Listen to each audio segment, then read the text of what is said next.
Alright. Good golly. Man, it's crazy how I got ran over by like 3 buses in a row.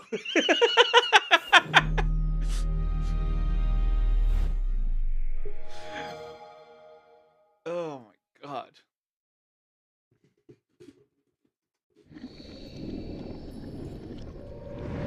Holy crap. We're finally gaming again. Thank God.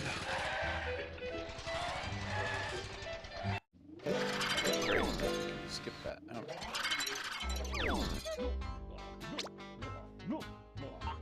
Where did I even leave off? What was I doing? Where am I? What reality do I find myself within?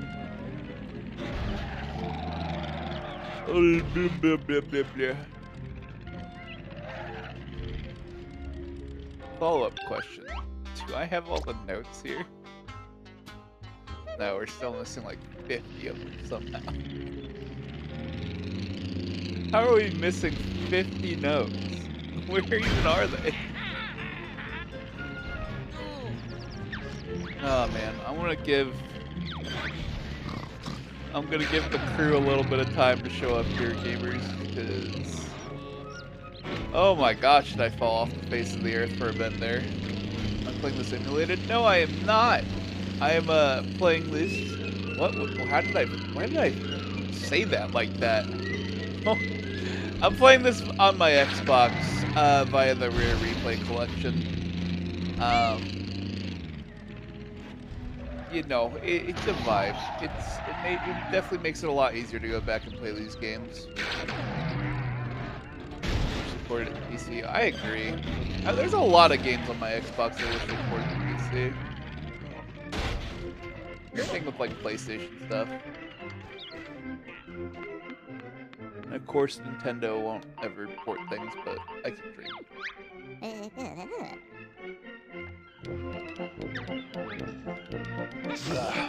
The day that Nintendo starts to port things like anywhere else is the day that I'm on my deathbed. Pretty sure. And I'm just gonna be like, well, better cancel dying. Gotta go play Mario on my computer.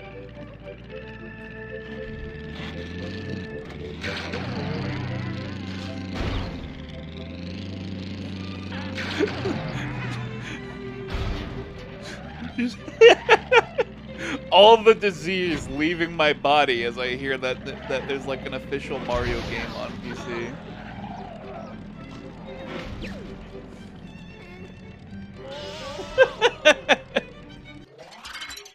Thanks, Aruba. Glad to hear you like my ramblings.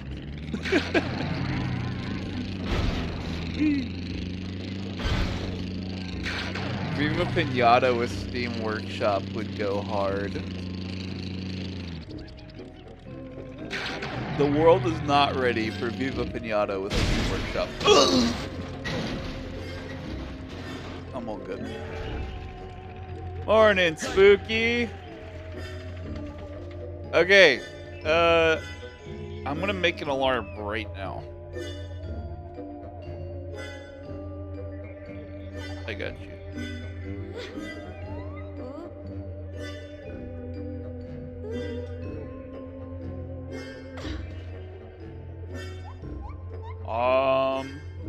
Here we go. Easy money. Oh, wait, yeah, you're right. It's Easter time. So wait, I'm later. Mine's is 10 p.m., isn't it? Wait, no. Wait, hold on. How do time zones work? How time zone?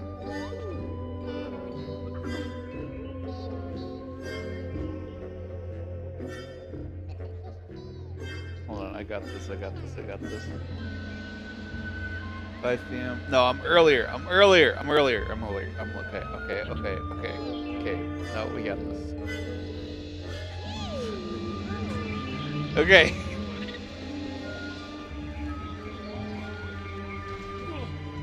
Yeah, it's 10:50.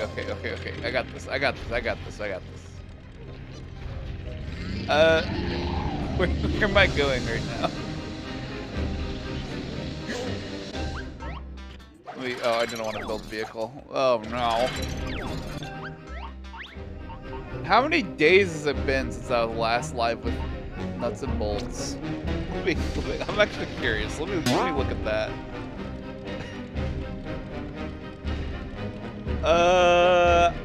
It's been an entire 5 days. Man, me getting ran over by 3 buses did not work in my favor. Thanks for the heartbeat, by the way, Sans. Dude, stick with, like, Stinky with, like, the sight read. Just immediately now. The guess of the century. Oh my gosh, I was not good for a hot second there. Let's see. So, no, a metaphorical 3 buses. So basically, I messed up my back, and then I got like a really bad headache that like just fucked my shit up. And then most recently, my guts have been up to a gymnastics routine. So I'm like, man, it's crazy we got ran over by 3 buses in a row.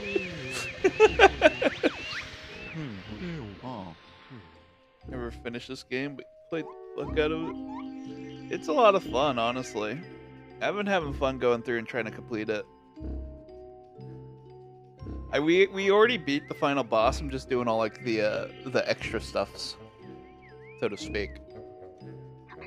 The stuff that's there to make the final boss easier if you're getting cooked. Let's see here.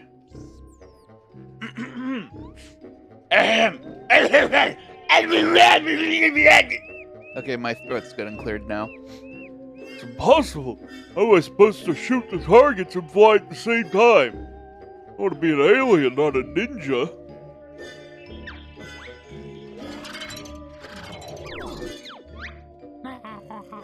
Shooting targets? Aliens? What's all this about, Boggy? Not Boggy. I'm BO66Y, the alien. Well, I would be if I could pass the introduction course. An alien introduction course just keeps getting better. All the best extraterrestrials are taking one. They won't trust me to run until I can't even. Wait, what is this whole twisted galaxy is wrong? The alien secret weapon, the Ray of Doom, TM. These are the blast planets, but I can't even hit the fake trading targets. Planet blasting? Sounds like fun! Okay, you should concentrate on flying and we'll take out the targets. Oh my gosh. Yeah, sometimes I channel my inner Dave. Don't worry about it. Whole favorite or a blatant rehash. Regardless, you'll be climbing on board the trusty saucer of peril to blast some planets to pieces. Different colors are worth different scores. Oh god. Oh no. Oh no. Oh no. Okay, well actually, this isn't so bad. Okay, no, it is kind of bad. It is kind of bad. I thought the way that the control stick works would actually be easier, but I think this might actually be worse. Yeah, we've been working on playing all the Rare games in Rare Replay at the moment, so oh, this actually controls so much worse. I think I would have preferred the original saucer barrel. There's no way. How did they make it worse? How did they make it worse? They said it couldn't be done!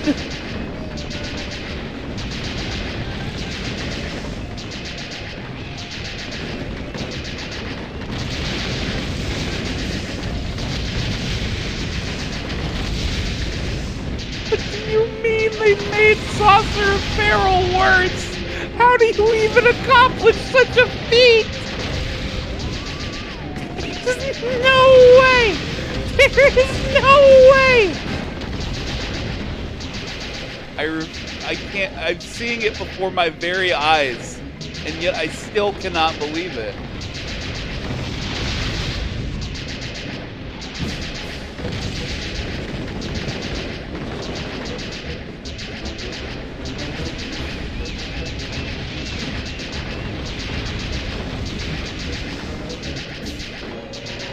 I can't believe they've done this to me. Oh no, how long am I gonna be on this, dude? Oh, it's so much worse! How is it worse? How do you accomplish this? It's like, the fact that like, oh god, oh, I'm devastated. I don't think I'll ever emotionally recover from doing this.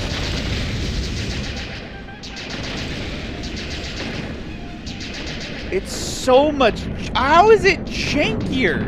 How did they manage to make it jankier?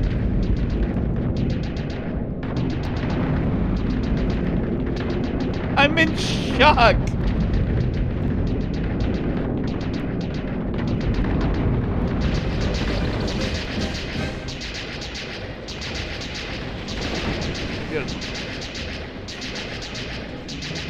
No, we like nuts and bolts around here. I just...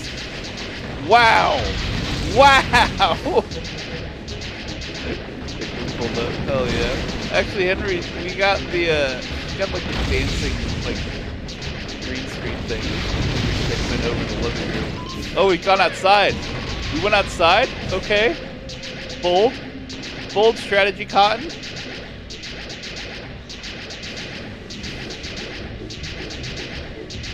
No, it's like so.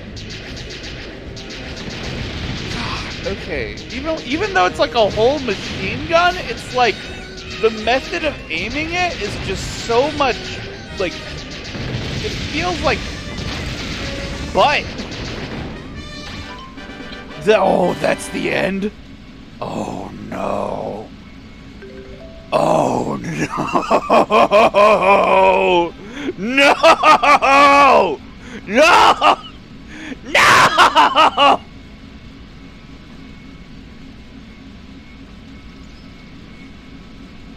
I want to crash out on this one. I'm not even going to hold you. Anyways, let's go ahead and read chat. Hi, everyone. Welcome to the stream. It's so nice to have you. But yeah, I'm looking forward to getting the Viva Pinata. I actually played the crap out of Viva Pinata as a kid. This is jankier. This is jankier than the Banjo-Tooie version by far. And it's entirely because of how you aim it. Because like your targeting reticle just stays on the screen wherever it's at. For some reason, they made the aiming work different than, like, how you normally aim this thing. Because normally, like, you rotate around in the turret seat, but with this one, it's just, like it's an on-rail shooter where, like, you're just moving the targeting reticle around the screen, but, like, it's... I can't explain it, but it just immediately felt awful. It's like, this is the yikes of the century. Yes, I will be recognized as aliens for sure. Hope you like that Jiggy, my interplanetary friend.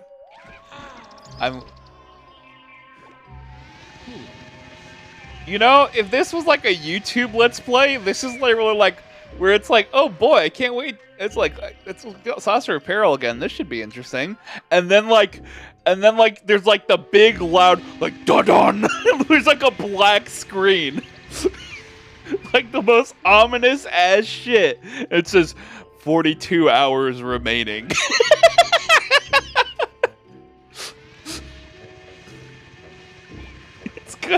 This is not. I'm not ready for this. I can't do this, man. They can't do this to me. Oh fuck! You know what it is? Do you see how it has this like thing where like the cursor will like occasionally like I don't know how it happens, but it'll like. It like sort of like sometimes it's snappy, sometimes it's not. Why is it only snappy sometimes? What do you mean? Oh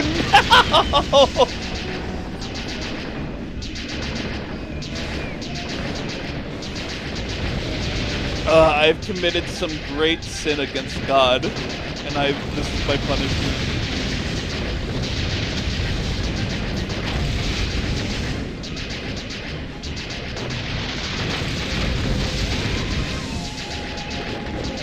Disappointment in me is palpable, bro.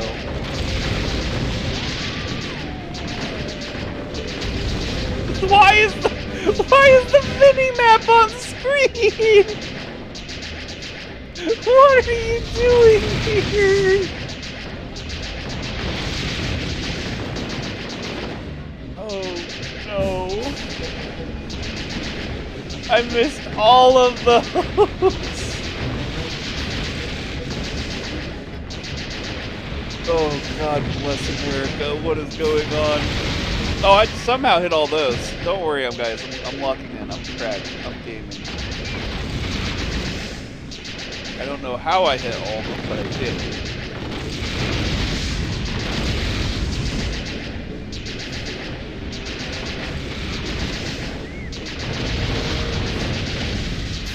What? Why does the aiming feel the way it does?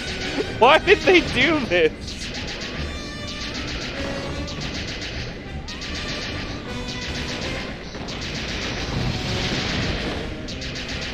Why did they do this to me? Why would they subject me to Saucer Apparel a second time? Who at Rare is responsible for this one?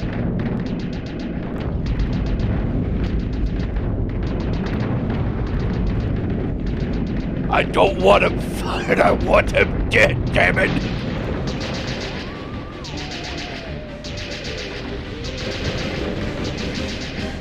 Oh, no.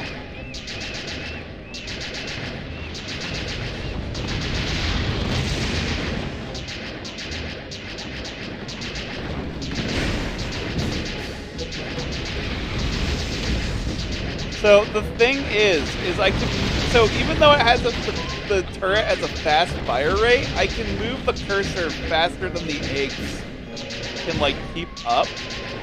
And so it's hard to like figure out like what rate I should be moving this at. Especially with the whole like added thing of like it being both snappy and yet not snappy. Am I getting a worse score this time? I think I'm getting a worse score this time, gamers.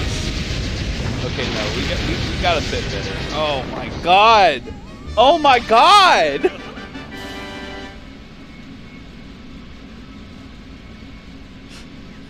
Wait. Oh no. Hi there, Jan Carlos. What's up?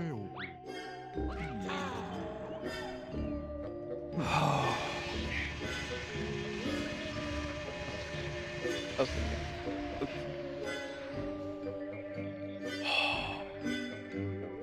I predict the requirement. is like 450. Maybe 400 if they're feeling generous.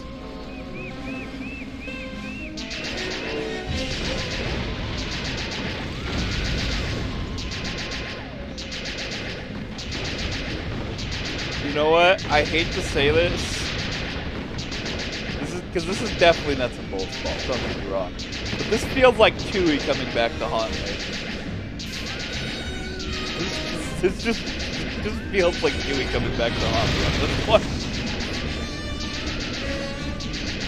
Thought you were free of my saucer of peril! Now play it in a game that's truly terrible! No, please.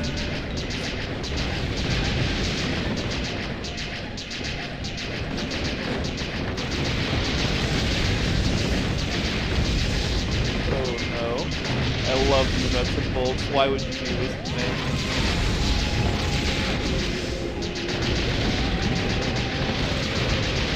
Why would you do this to me, Nuts and Bolts? I loved you!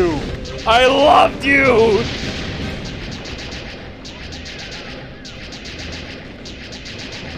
Oh, the camera shifts and stuff definitely also makes it up.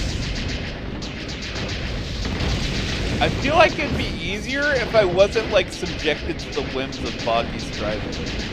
Like, 100%. Like, if I could turn my camera around and, like, aim at one that, like, he's looking away from, like, pretty quickly, then it would be less bad.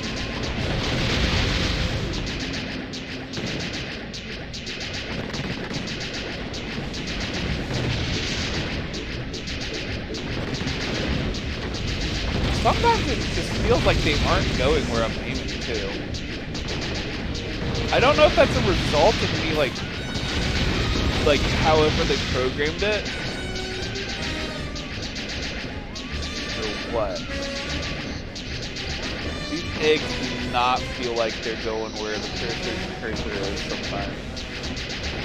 Like, I almost want to say, like, they programmed it to be, like, where instead of just, like, making it entirely independent, what they did was, I bet you what they did was they made it where the on the screen, it's like sending out a game object somewhere that it then tells the turret to aim at. So, like, it's not truly separated from the turret, they just removed it, like, where the turret, you're able to look around on the turret. So it's still subjected to the whims of the physics of the turret having to turn to wherever you're aiming.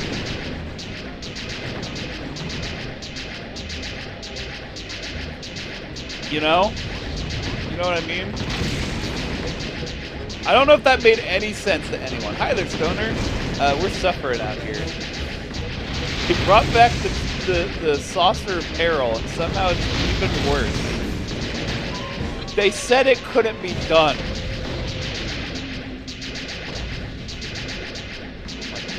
Oh my god, I am mad. I am going to crash out. I'm going to crash out.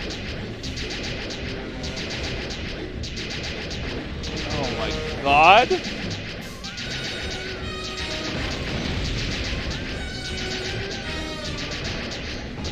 This should be marked as, like, illegal by the...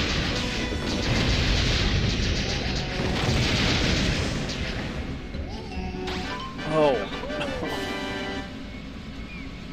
What is this? What is this?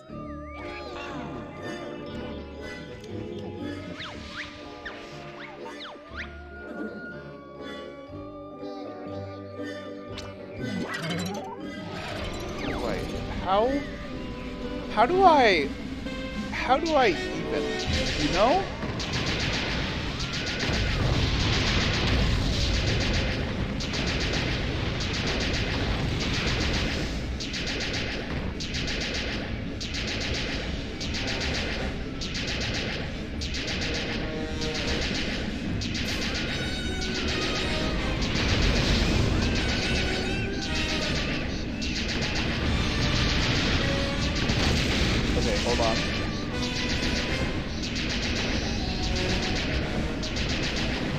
I'm locking in. I'm getting the finer stick controls.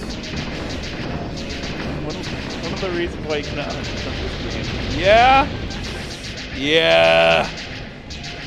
I am definitely becoming very familiar with the suffering that is the Nuts and Bolts edition of Saucer Barrel. Oh my god. Dude, I can't wait to tell Max the Saucer Barrel came back and it's even worse. I can't wait to tell him. I can't wait to tell him about this, because he was playing through Nuts and Bolts as well. I haven't been able to pop up in his streams recently because, like, again, I've been sick as balls. So I don't know how much he's actually been keeping up with the game. But I can't wait to tell him if he has been. Like, hey, bud, you remember that? Well, it's back, and they fed it things that they shouldn't have. God.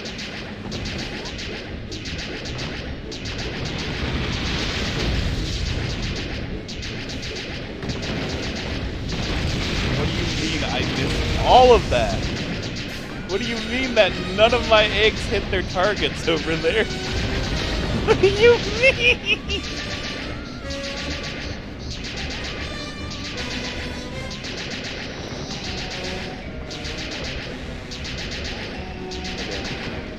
Okay, fine. It's fine. It's fine. I'm locking in as much as I can lock in.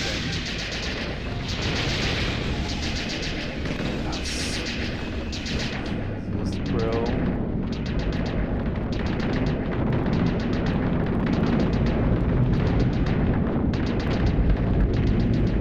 Plus the way the camera whips around so, like, inconsistently, you know?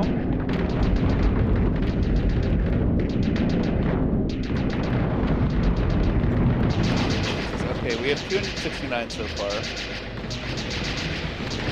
That's good. We got that going for us. Nice.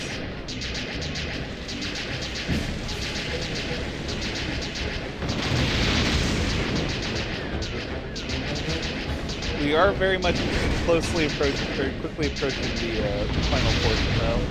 I don't know how you're supposed to get all the points on this final portion, though. It's just like, you just straight up cannot aim fast enough to get everything, you know? Especially with, like, how the distance is on them. Like, I feel like you should be, like, going in and out between that area, you know? Some of it is just, like, ridiculously far away for, like, such a small targeting reticle.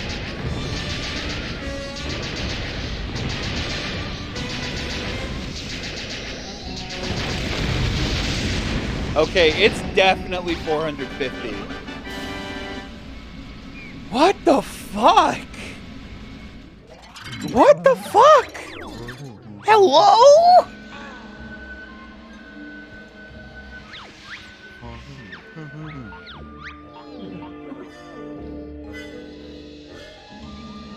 Hold on, I'm weighing my options.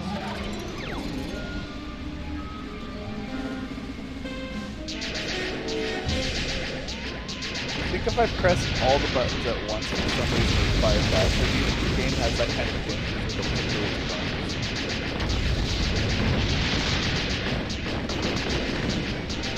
Oh, no.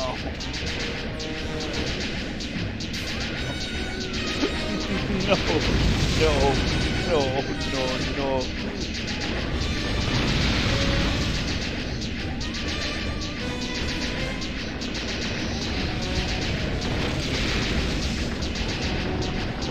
Gotta dial in. Brother, there... I don't know if I can. I don't know if I can dial in. We're more than a little cooked out here. If I'm so frank.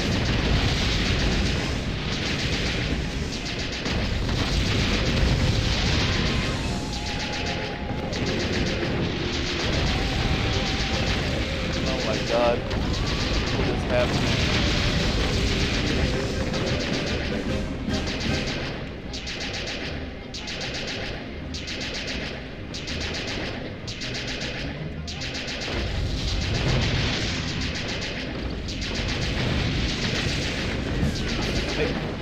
suffering out here. And it ain't from success. I'm just suffering.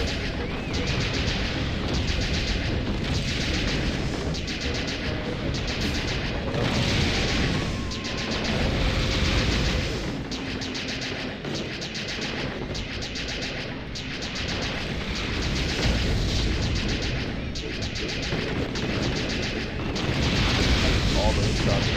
Oh my god.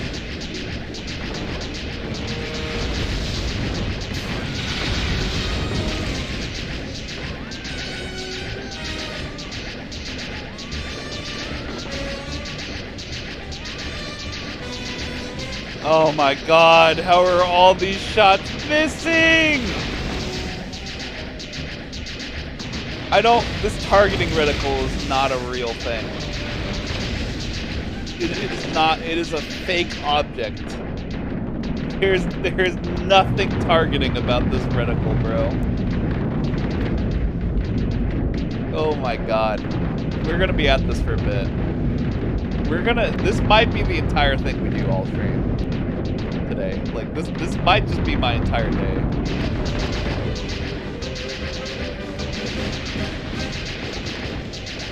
It is very difficult. I'm getting more than a little cooked out here by this thing.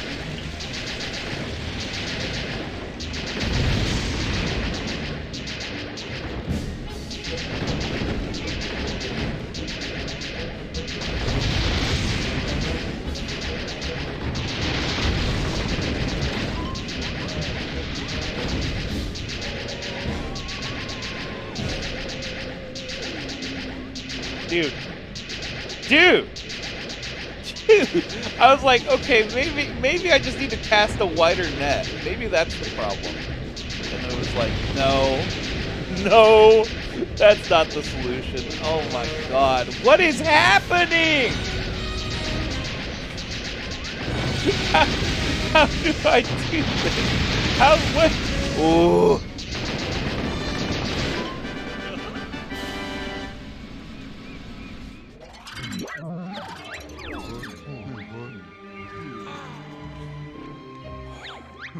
We're gonna.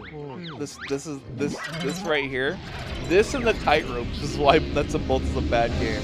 Nothing else. I enjoy everything else. This and the tightropes is why this is a bad game.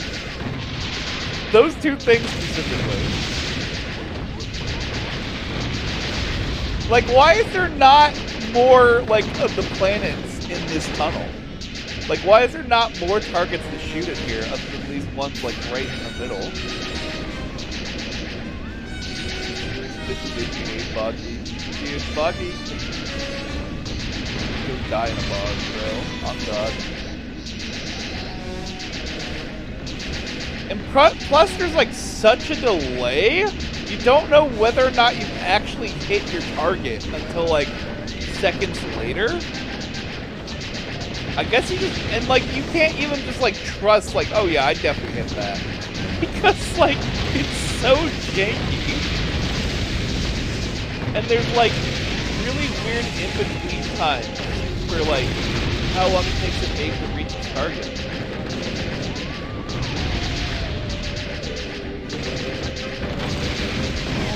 God, what? Every time so I'm trying, like I already can recognize I need to like figure out how to aim in a way where I can trust that I'm hitting my shot. But I legit do not know.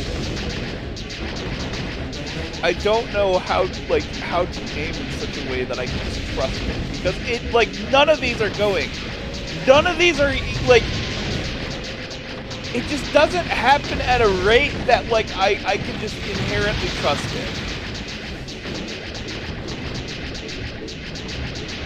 it. You know what happened?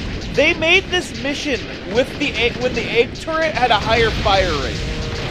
They made this mission when the egg turret had a higher fire rate, and thus it wasn't as bad. And then they had to nerf the egg turret at some point later in development, and they just didn't realize that it would mess up this mission as bad as it did. Like no one thought about it. That is what happened. They knew they wanted to have a Terrarium of Terror mission. They wanted to have a mission where there was like this thing.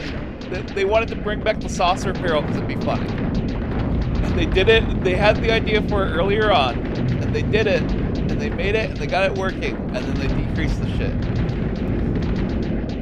There is no other explanation.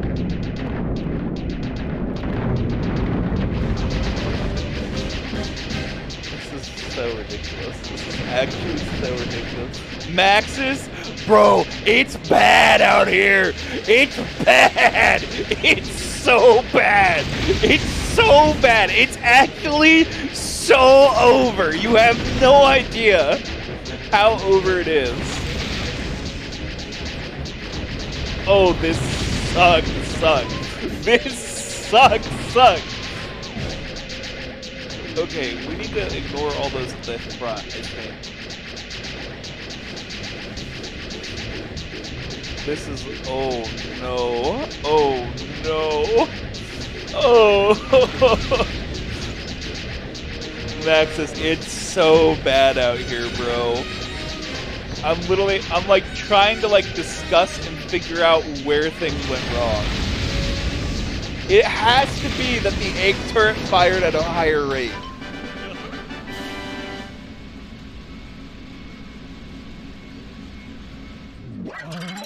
Oh my god.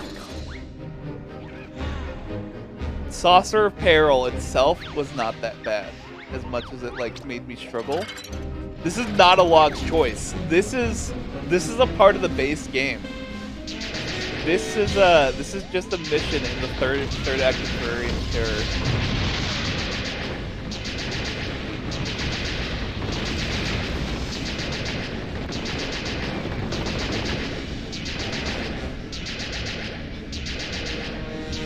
Oh yeah, the vehicle's a log's choice, my bad. It is unfortunately a log's choice. Dude, I wish I could put more turrets on this thing. Are you kidding me?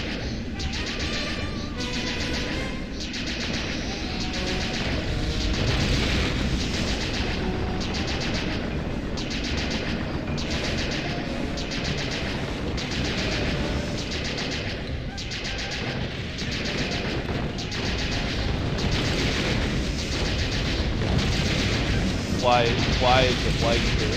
Why is it like this? Okay, so the targeting reticle is simultaneously snappy, but also like lags. It's so bad out here. I can't even explain it.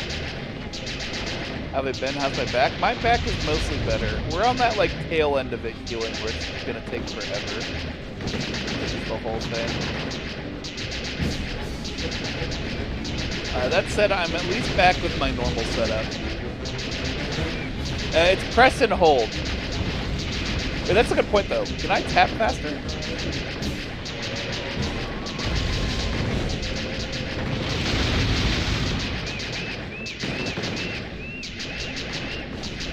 I don't think I can tap faster.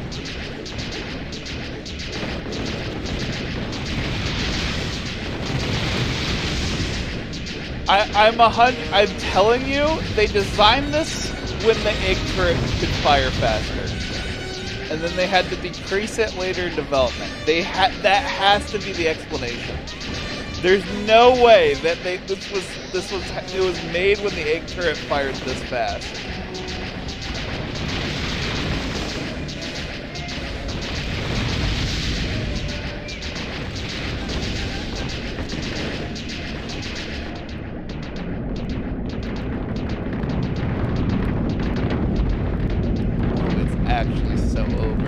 Actually so over. That did give me an idea. I'm holding one button and I'm actually like spamming another to see whether or not like I can like cause it to reinitiate a fire in between.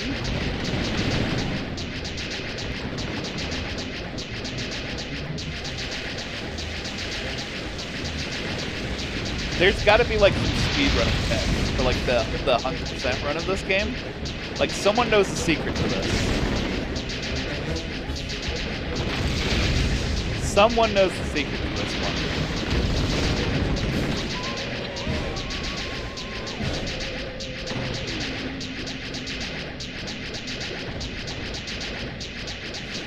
It's designed in a way where you have to trust where you're aiming, but like you don't like the crosshair is just so janky, and the way that the eggs come out, like you just can't trust it.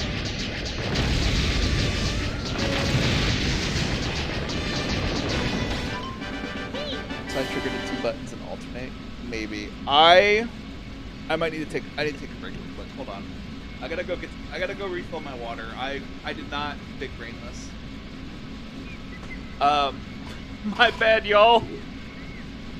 I can already tell that this is gonna put me through such agony. I'm gonna need the water. I'm gonna need the water. Thank you for the heart, me man.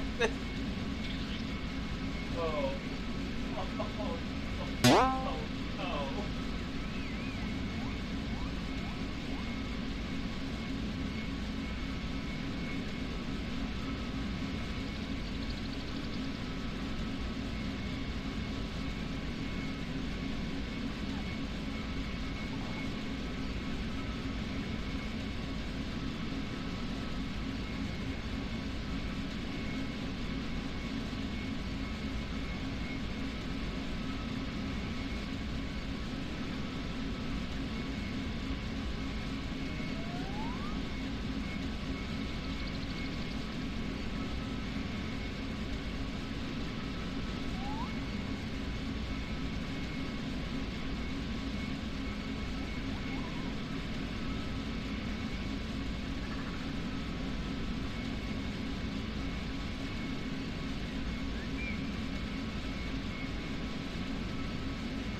Water required.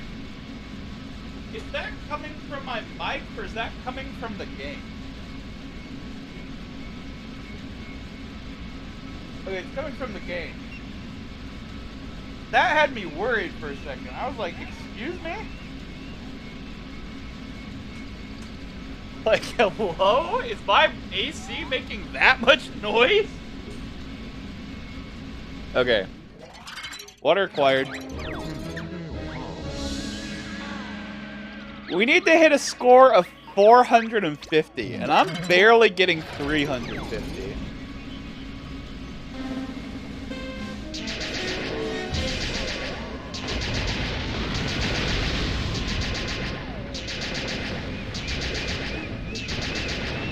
God, what is this? What? Why? Okay. Ugh.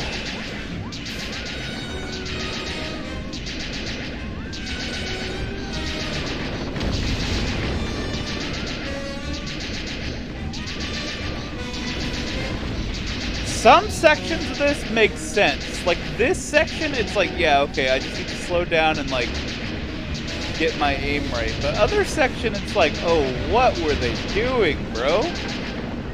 Give me saucer apparel flashbacks. Mario, I'm right there with you. But this one is much worse. This is so much worse than the original saucer apparel. I wish it had the original saucer apparel control scheme, honestly. Which is crazy that it's making me miss the original saucer apparel and how that controlled. Like, that is insane. It is giving me Stockholm Syndrome for the original.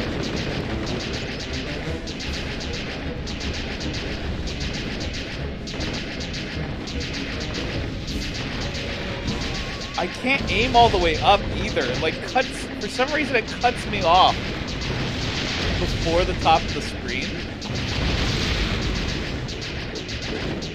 This is the nuts and bolts version of my canary race. You were absolutely right. This is the nuts and bolts version of Canary and Mary.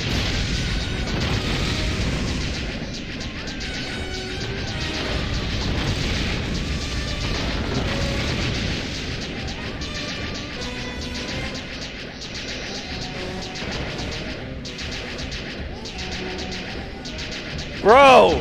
Bro!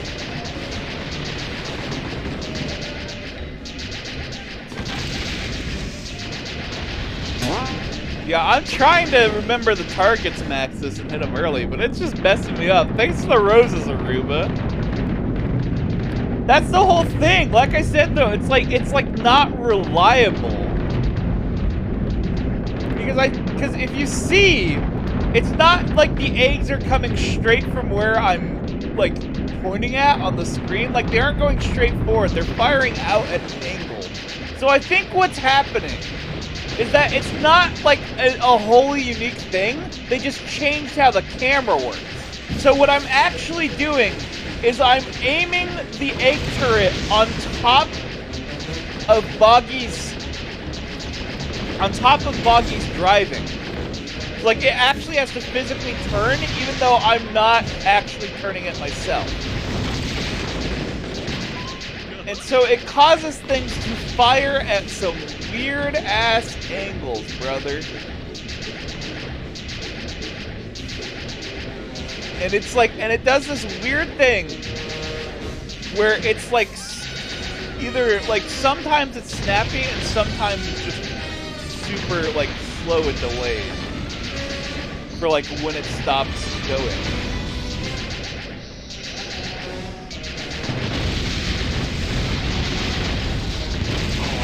I just don't get it. I gotta look this up. I have to look this up.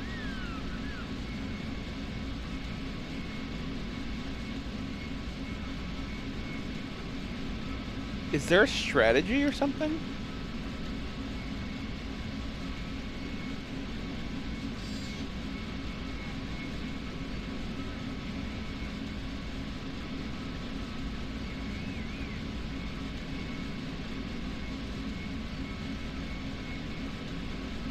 Hold on.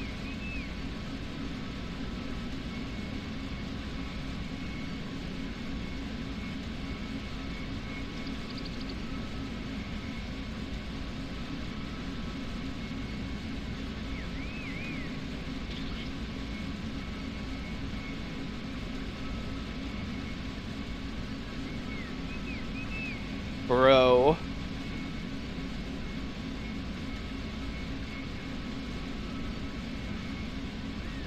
Okay, it's only 425 for the trophy. That is less than I thought it was. We actually got closer than I thought. Am I gonna crash out yet or what? We'll see. We'll see. There is no... I'm not gonna immediately 100% guarantee it, but there is a very high likelihood of a crash out. There is more than a small likelihood of a crash out.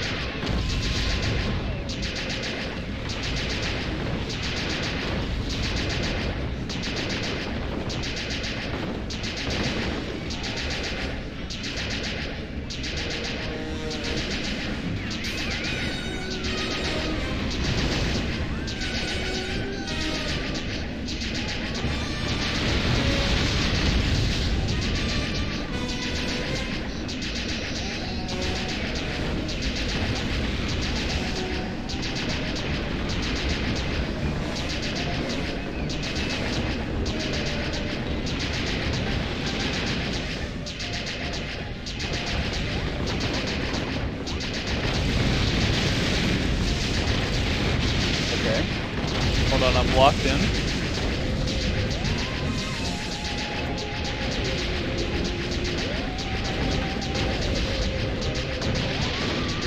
We're gaming. Ever so slightly, we are gaming.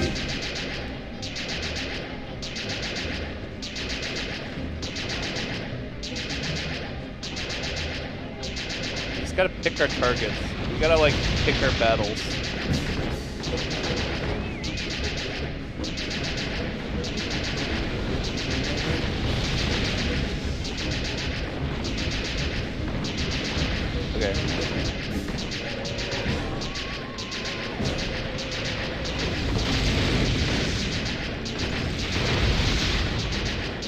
Hold on, I wish I could be reading chat, but I have to lock in. I have to lock in. I like how I was like aiming at the side of that thing and I still missed all my shots. That definitely makes me feel good.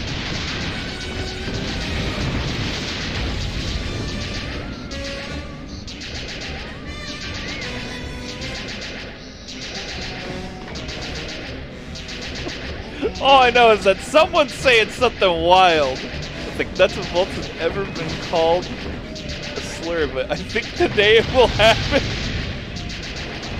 Oh no. Hopefully not.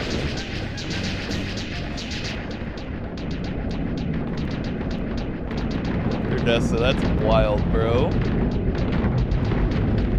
Like, I think it's just saying the words Nuts and Bolts to someone would, like, it used to be like they regard you with disgust. Now it's just gonna be they're gonna punch you in the face. That's what it's gonna be.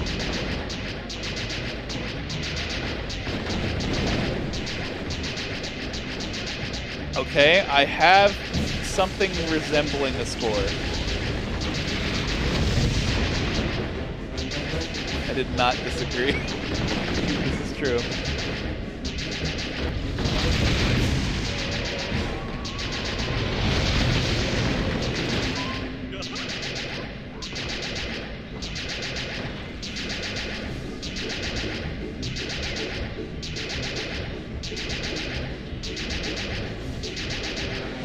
It's an evil, evil game.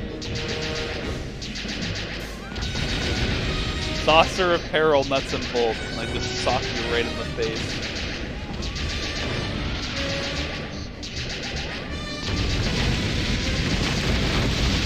Oh, fuck.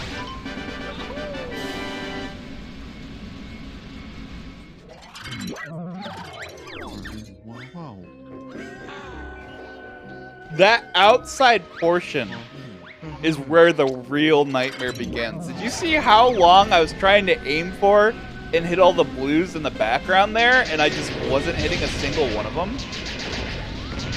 Like, I was trying to lock in on them, and it just was not happening. Oh my god. Every time you turn into the stream, your cortisol levels drop. Maybe not this one! This one it might increase. Oh no. We are collectively raging at, the Saucer of Peril mission in Nuts and Bolts. Aim for the upper arch room? Maybe. I don't think there's like a drop-off for the eggs or anything, but like, it still might be big brain, honestly, if you wouldn't say it.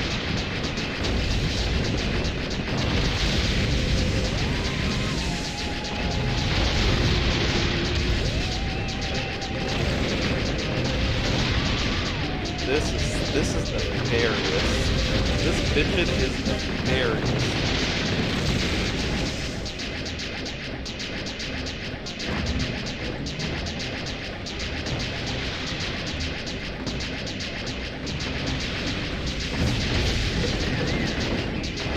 Evil Amish. Evil.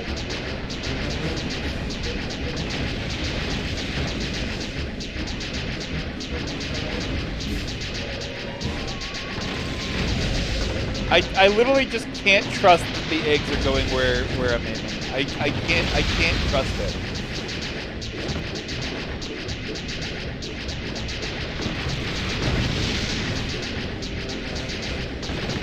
Because like, what's up with that? I like lock in on that thing and it still misses all my shots for so long.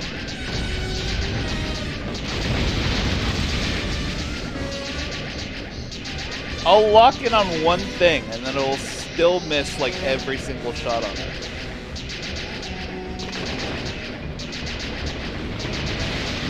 This level was made by a villain, bro. They belong in gamer prison. Like, straight up. You aim for the bottoms of the arches, there's too many gaps. This is true.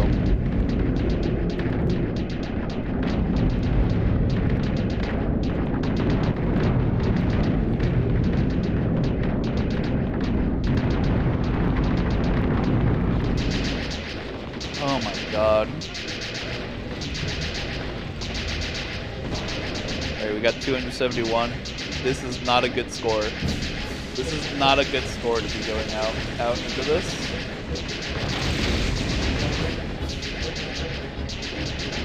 Oh my god. In fact, I think this might be our worst score going outside that we've had.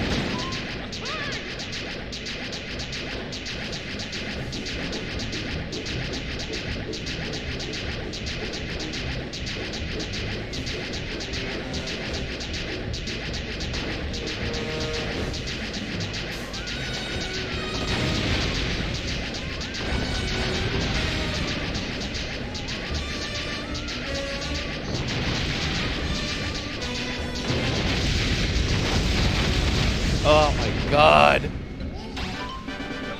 How am I playing this? I'm playing this via the Rare Replay collection on my Xbox. You can technically like remote play it via Game Pass on your computer, but that's like a little bit more effort than it's worth.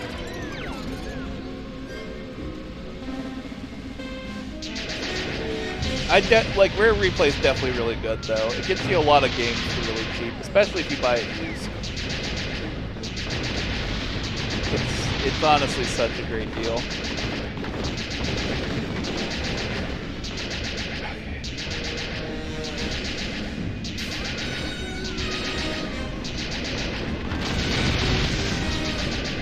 I'm trying my best to lock in on this, guys. I'm trying so hard. You have no idea how hard I'm trying to lock in. Oh, you know what? I can totally hit that one on the side there.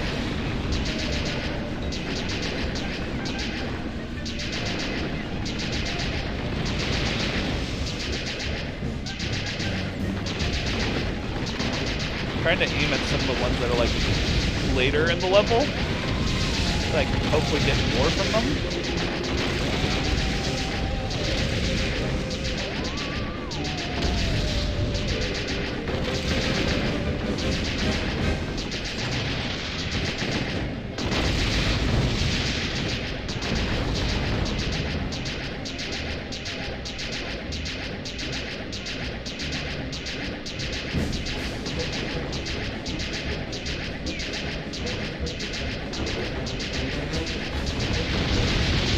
on. Hold on.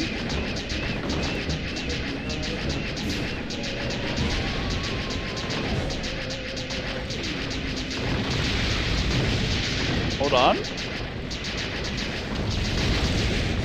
I don't know if I'm actually doing better, or if it just feels like I'm doing better.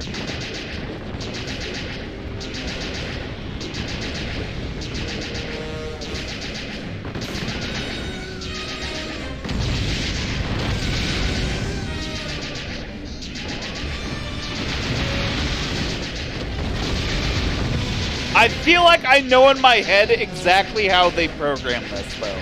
I feel like I know why it's acting the way it is, and I'm trying to work around that. I'm gonna draw you guys some. If this goes wrong again, I'm drawing you guys some visual aid on how I'm assuming this is working.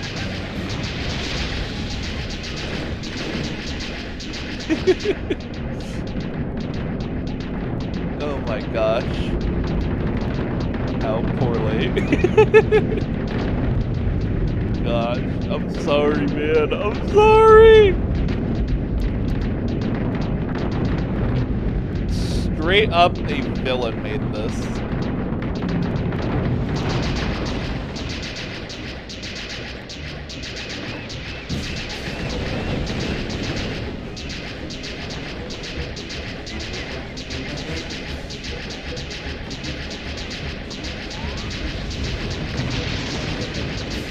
Levels assembled by actual demons.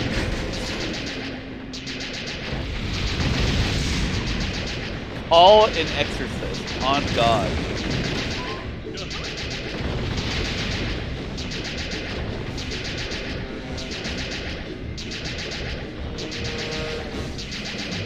Can we get prepared for this one?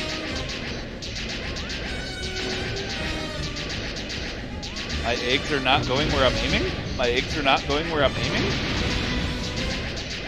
We're cooked? We're cooked? We're actually cooked?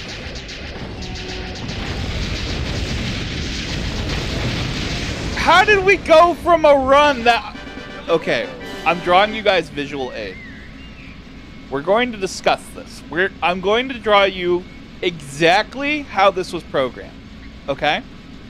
And, like, this isn't a bit. This isn't a bit. This is me knowing how, like, turrets in games are designed. Especially in this context. Because me and my buddy, we actually had to make... we made a turret in a game that was like this where, like, you're not aiming directly first-person mode, so you need to, like, make the thing go around. Okay, hold on. Hold on. We're going over to my computer. I'm showing you how this thing is working.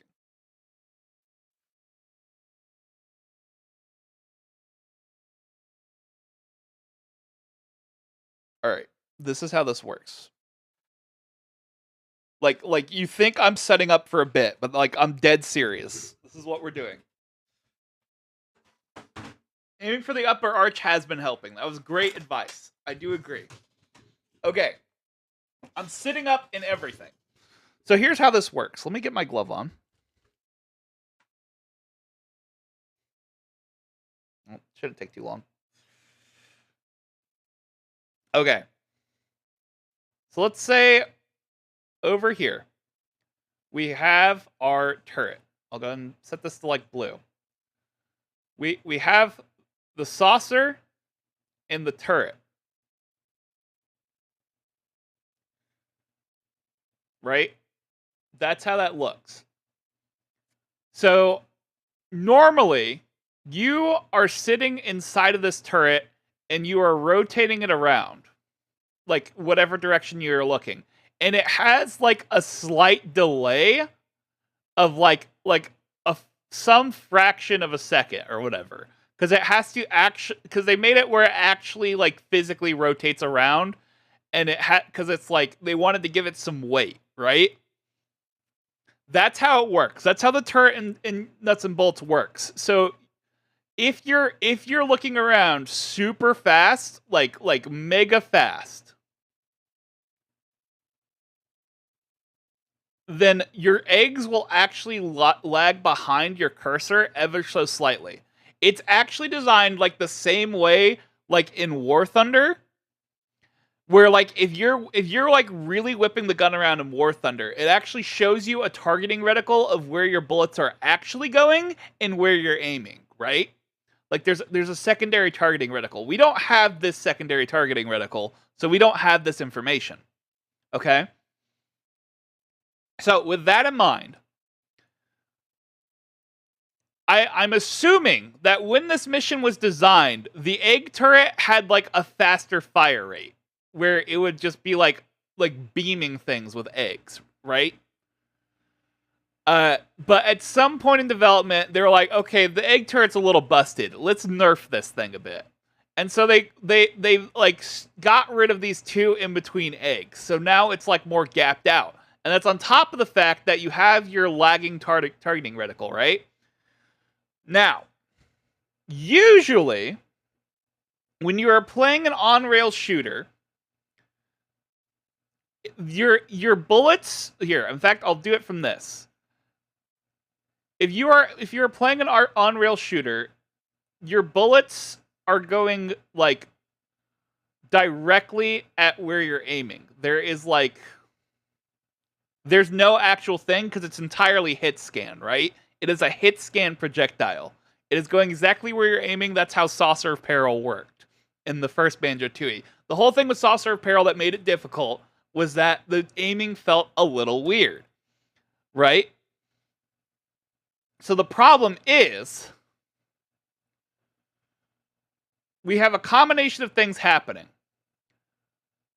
Where your reticle is on screen, because you notice how whenever it's like, sometimes it's snappy and sometimes it's lagging. What's happening, although we can't see it, is that the egg turret is still subject to that limited, like, delayed turning speed of like 0.05, whatever like number of like how it goes. And it still has that invisible targeting reticle. But on top of that, it's also subjected to the fact that like when Boggy's vehicle turns, this has to turn to this thing here. It has to turn as well, the turret, to keep up with where the reticle is aiming.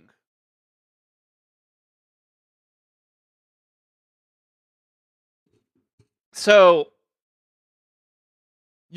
so not only are you subjected to the delay that hasn't been disabled, you're also subjected to the vehicle's turning affecting like where this is currently actually physically aimed and where it needs to go. So it'll also sometimes whip you around to where like your actual aiming is like all the way back here, because you're not only waiting for it to catch up on where you're aiming as if you're aiming forward, but also what's happening when your vehicle is moving around. Because the thing is, Nuts and Bolts is a single player game. There's only one Banjo Kazooie. They can usually only ever either be driving or in the turret. They only can do one or the other. So normally, you can you'd have to completely stop your vehicle so that you could only aim. You'd only have to deal with that delay of aim, right? And so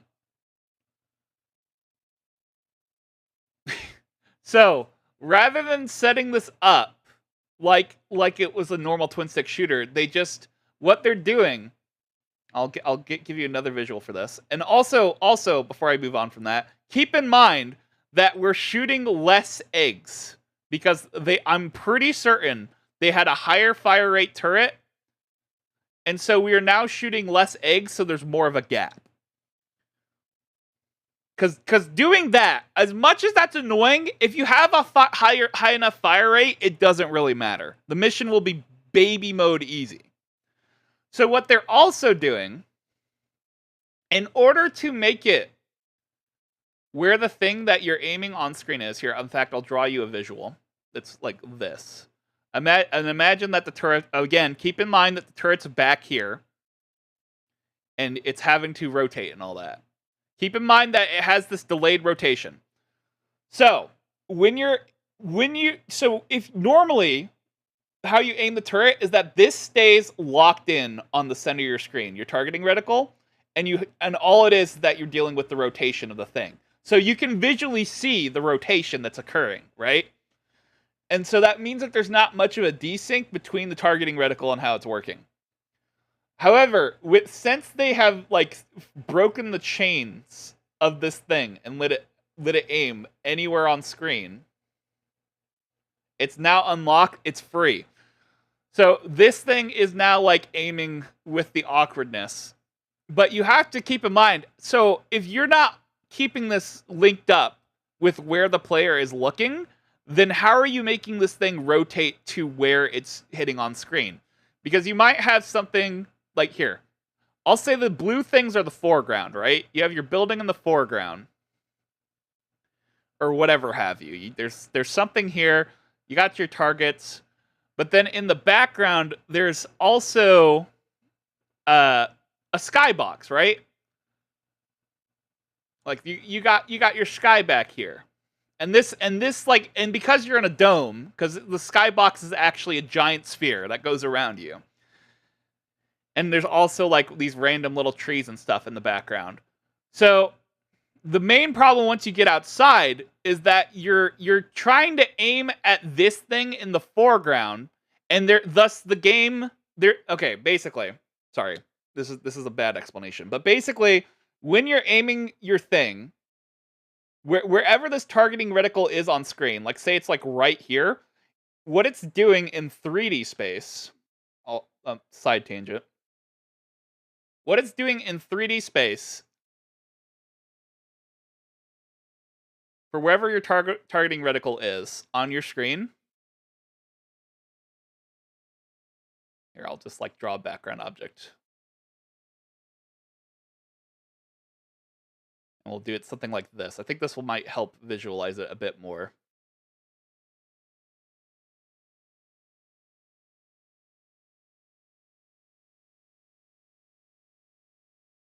Hold on, I'm trying my best. Bear with me here. I'm only doing this as a quick example. Does it let you zoom in? Not to my knowledge, no. Okay. And so what's happening is that this thing with your egg turret sitting here, and again, with its delayed turning, because you want to hit this target that's in the foreground.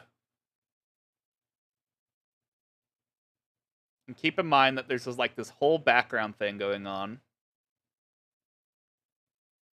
where there's a wall. So you're wanting to aim at this one singular target that's floating here in the foreground. So this thing needs to rotate in a way. What they're doing is that whenever this crosshair here hits something, whenever like you're aiming on top of something, what it's doing is it's spawning an invisible dot, basically. Imagine it like that. And that dot right here is telling the turret where it needs to look in order to make it hit that thing in correlation with where it's aiming on screen. Because again, it's not based on where you're looking anymore. But it still has that delayed turning. So wherever this dot is, it has to slowly turn to make the turret accurately aim where it's looking at. Now, what happens is when this dot, because of where you're aiming, goes off of this object, like say it went onto the ground here, like we went from here to here suddenly, then it's sudden, even though it doesn't look like a massive change on screen, because it's just like, oh, it's like this or whatever. Because it's like, oh yeah, it's like from here to here. But like here to here, it's like you have to account for not only. Here, I'll draw a quick grid of some kind. You have to account for not only like how far it's going side to side from here to here, but also how far back it's going from here to here. And so with these tiny ass targets, what ends up happening even more interestingly, once you get outside, is that as you're aiming for this target in the foreground or in the background, the turret still needs to take its time, like whatever fraction of time it needs to look at the thing so that the eggs actually hit it. But with the camera and stuff rotating around, what'll keep happening is your aim is actually going way, way, way back into the distance on this giant sphere that surrounds the entire level, which is the skybox. And it keeps moving this imaginary dot from this, like, from where your target is all the way over here to, like, way off in the distance, like miles away, to, like, this random point on this curved sphere that's making up the skybox.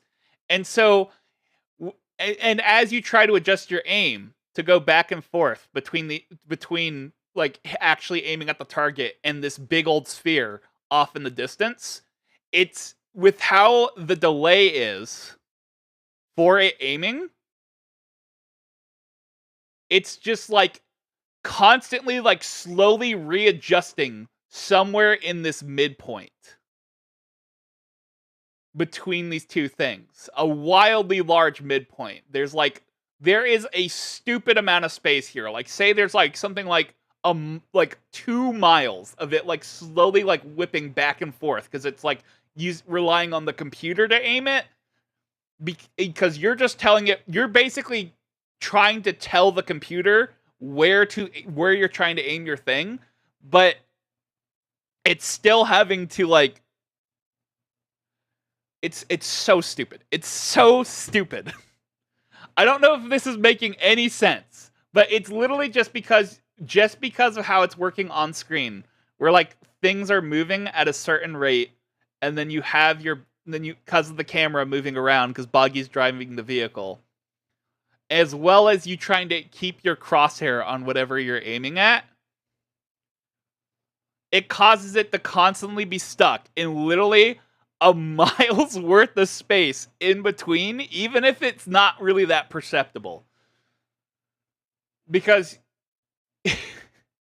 even though it's like, it doesn't look like that much, this turret is still having to take the time to adjust from either firing at something that's up in the foreground. So like if it was like aiming like this, right? Because this is in the foreground, but then like way out here, I'll move it over actually. We'll like zoom in right here. If the turret is aiming at something right here in the foreground, but then like a mile away, there's like this weird gap, then you have this thing where it needs to like be aiming upwards at this thing, but then also like slowly adjust downwards enough to hit this thing like way in the distance. Hold on, I'm trying to like get the right color.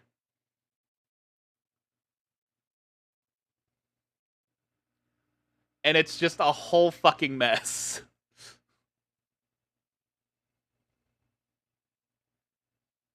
That's basically like a very, like, although it looks like a complete mess of diagrams, that is as simple as I can explain it. Feels like an episode of Blue Clues with Steve drawing. Maxis, you missed like the biggest explanation ever. This was something that I actually had to put together. I wish I still had the project, but we did it for a VR project, right?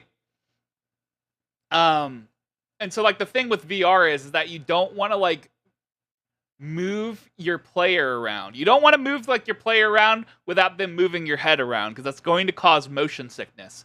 So what you need a way to aim things without moving in that first person,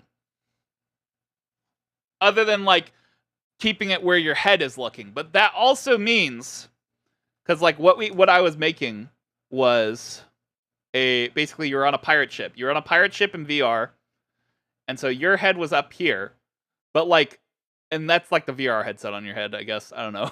I'll do it like this instead. But I was trying to have it where you're aiming a cannon that's down here. So it was based off of where you were looking. But your cannon was still down here. In fact, for clarity, I'll do it like that. So I literally ran into this exact same issue when I was designing this VR game.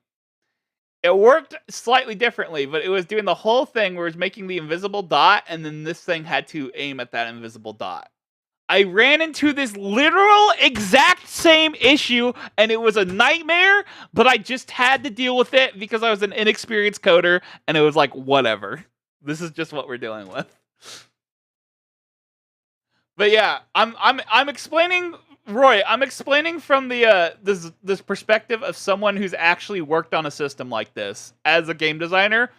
What the fuck is going wrong here? I ran into this literal exact same issue. We have a whole set of diagrams of me trying to explain this as succinctly as possible. I do. I took game development classes for 4 years in high school. And so, although I never like put out a game, I've made a lot of like demos of learning how things work. Wait, with math above your head meme. No, you're right. That's me for real. Like, although all these, like, if you're just getting here, all these look complex, but I swear to you, as I explained it, it was as simple as I could make it. So, all that said, I'm not majoring in game design. I'm not in college. But yeah, all that said, that's why this mission is a nightmare. It is a series of understandable mistakes, and I understand how it happened, but God, do I hate that it happened. All of this to explain why Terrarium of Terror is so bad, or like why the Saucer of Peril is so much worse in Nuts and Bolts.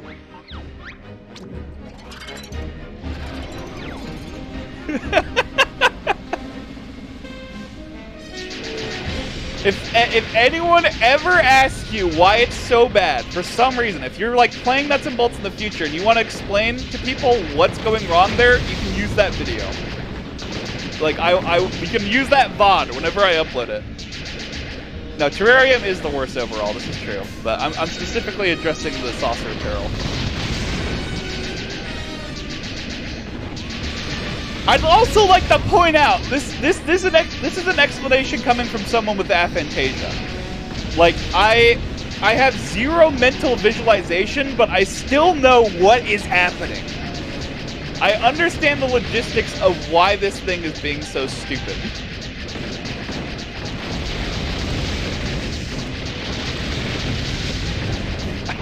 It's the worst.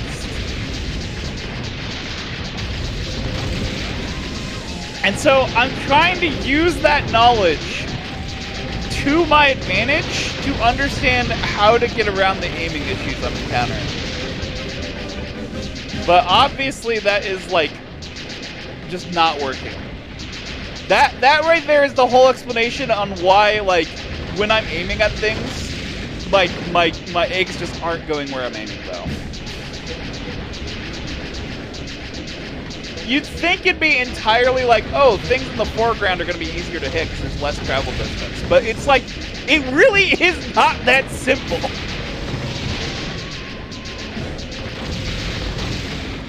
Because things that are closer to you in the foreground also are subjected to the fact that the background is an even further distance away. So it has a lot more adjusting to do from point to point. It is a whole mess. Yes, I can recognize the poor game design. I can recognize what's going wrong here. The thing is that, again, if I imagine earlier in development, they had a higher fire rate on this thing. So it wouldn't have been a noticeable issue. But when they adjusted the fire rate, that's what made it become like a problem. Because they were surely, I'm sure what was going on is they're like, this egg turret thing's kind of busted. You can kind of just melt things. We need to, like, decrease the fire rate so it's not killing things as fast. Because it is kind of busted. The egg turret, even now, is still kind of busted. But when they made that change, it was just like, oops. No one tested this out again because it was already working, you know? You wouldn't think about this, because this is like the one specific use case where it becomes like a major problem.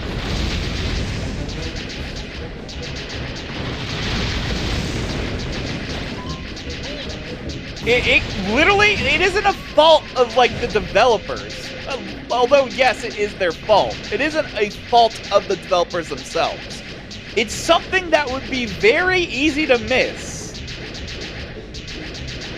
Because, like, why would you be thinking about the ramifications of adjusting your adjusting the turrets for your, like, car building game, messing with the random on-rails shooter segment that's, like, in one mission?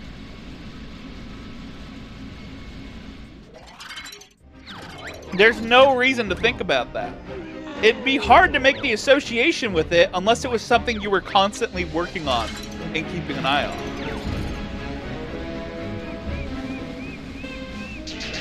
And plus, they just needed to test to make sure that, like, you could get the jiggy. So, like, any additional challenge, they're like, oh, well, someone's gonna grind the shit out of this to get the trophy anyways. Like, if I'm... Because, let's get something clear. Not every developer is good at their game. Like for instance, Rivals of Aether, the guy, like, especially in fighting games, a lot of the developers who make fighting games just get cooked in the game that they make. It's like a running joke, especially in Rivals of Aether, like, which is why I was bringing that up. Dan is by no means bad at, like, terrible at Rivals of Aether, but, like, he does, for the longest time, he would bring up, like, anytime he went to, like, a tournament or something to go play it with people, he was just getting utterly cooked so frequently. I don't know if it's still like that. I'm pretty sure he's definitely practiced up and gotten a lot better now.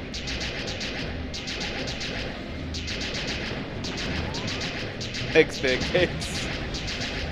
We're on a very rough mission at the moment. So yeah, like, the funniest part of me going on that long ambled rant was not like to call the developers like, oh, these guys are idiots, how did they not think about this? Like, no, this is the same kind of mistake I would make. This is the same kind of mistake anyone could make. It's just unfortunate that it's a mistake we have to deal with.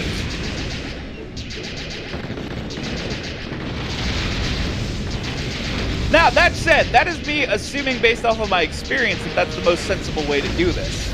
I could be very wrong, but I also feel like I could reasonably recreate this and show the exact same thing happening. Would I want to? No, not really, but I could.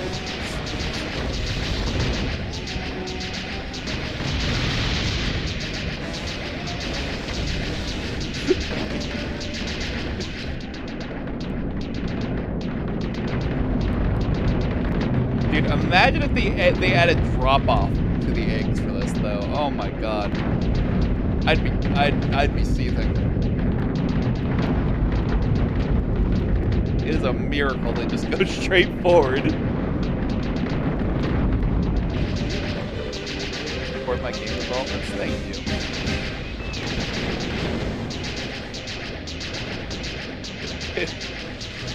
There is something I want to make for a project at some point, but that's a ways off. I'd much rather keep streaming and see if I can make this work enough that I can feel comfortable picking up game development as well. Game development is a very long and drawn-out process. There's a lot to do. Okay, hold on. Actually, back on that topic where I was talking about how the skybox is a giant sphere. So normally skyboxes aren't designed for you to be this close to it, so you can actually kind of see it moving around in the background. And like, it's like ruining the effect of it because we're outside of the intended area, you know? Thanks for the heart me, by the way, Roy, and the roses from Aruba. Thank you very much. I thought of making a Kickstarter. Okay, let's make something very clear. I'm very much an amateur developer. For me to make a Kickstarter, I would need a lot more experience. There is no way I'm going to go out there and ask people for a ton of funding when I very much do not have the experience to put together a full proper game.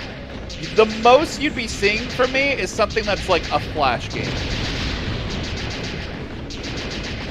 I especially I do not have the experience and the knowledge to go on there and be like, hey, I have this idea for a game and I can make games.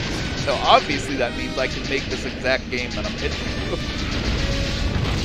in a timely manner, especially.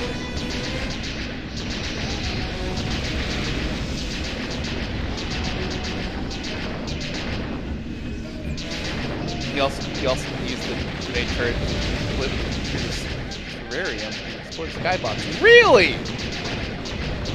It might be worth showing that off, because I think the skybox on the terrarium is a lot closer than we think it is.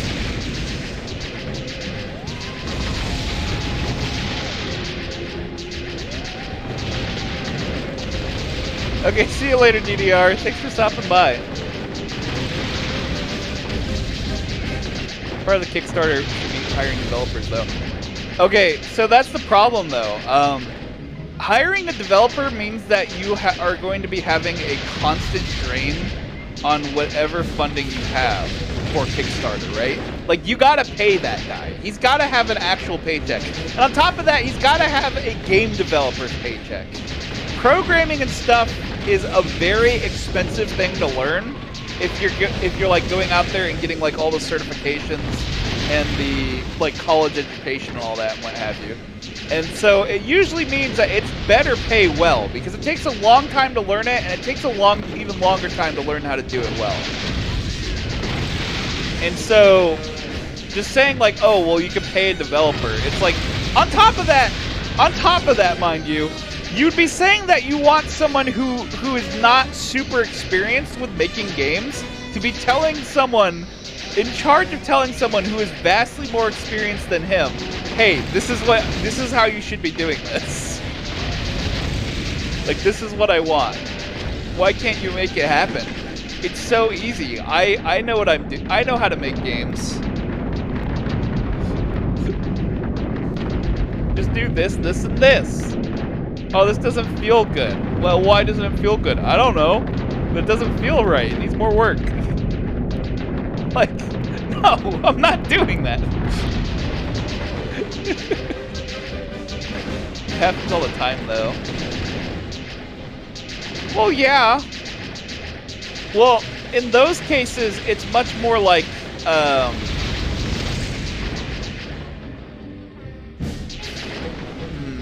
trying to think of how to explain that.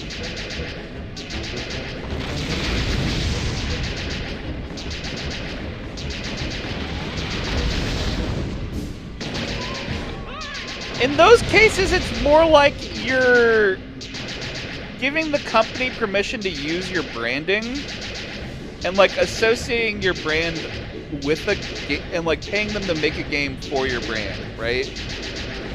But like in terms of like actually saying you've made a game, like I'd want to, like if I'm getting into game development, I'm like, yeah, this is a Striped Stooge game. Like I'd still want it to be like I have some level of like this was actually a thing that was developed. It wasn't just like something I paid something to exist because I'm a brand and I have like enough money that like I can afford a game or whatever. To like get people to pay money so I can make more money. Hi, Jenny.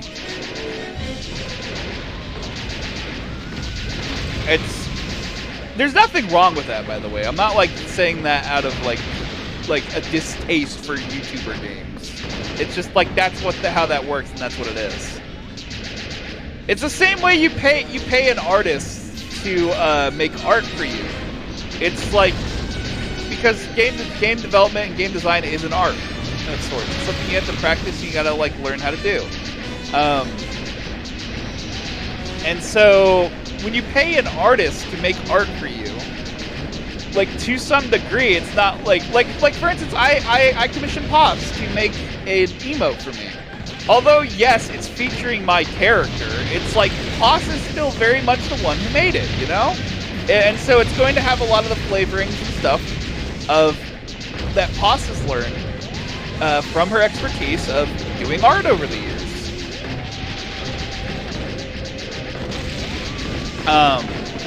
It's not really going to be as much a product of me as it is a depiction of something an idea I had that's gone through the lens of another person and their experience and all that.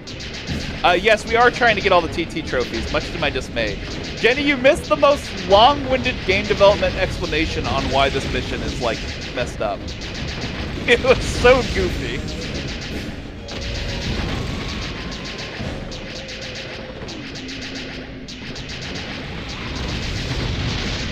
I appreciate it, Roy. I appreciate the sentiment a lot.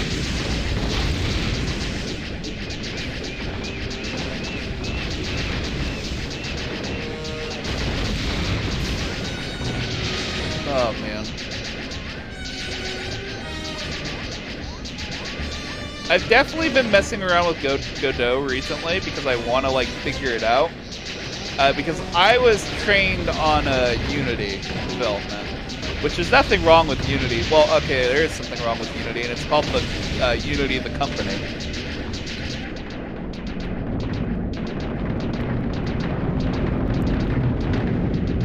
It's like a whole thing. What's up, Blue?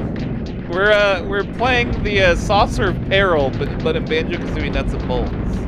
So I'm certified suffering out here.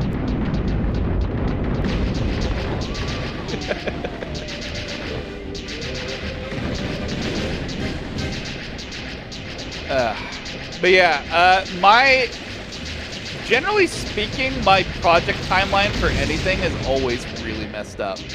Like, so bad. What kind of game would I make? Probably a 3D platformer. I like collectible spawns. I like games with movement. It's either that or... Okay, well, that's what I would make if I like had the knowledge and know-how. But what I would make right now is probably a top-down shooter. Top-down shooters are decently easy to develop. They don't really require too much brain power. I've actually made a few in the past. I just haven't made any that's like a proper experience.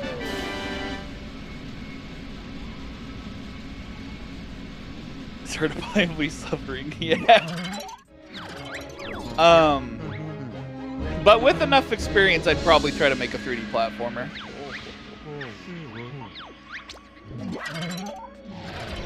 Yeah, it's 425, Yoshi. I actually did go look that up, and I'm like, okay, well that's at least not as bad.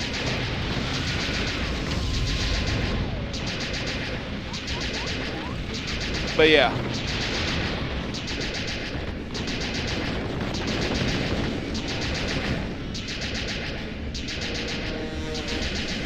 It's very easy to get mad at things that you don't understand. I feel like if I didn't understand like what was going on here and why things weren't going where I'm aiming, then I'd probably be a lot more tilted right now. Like, I'd be straight up crashing out, like, fucking piece of shit, buggy ass fucking game. Like, so mad. But like, I know why it's happening. I understand what's going on. So I'm like, alright, I just need to work around it. Can't really change much of the reality of it. Maybe I could ask someone at Rare to come back and redo this. I just send Rare an email like, hey, can you guys go like update Nuts and Bolts for no reason? Like after After what has it been? Like, what even is that? It's like 16 years? Yeah, I don't know. My time zone is, I'm Central Time. Central Standard Time. Good old US. Can they Microsoft keep that stupid ball mini game and nuts and bolts?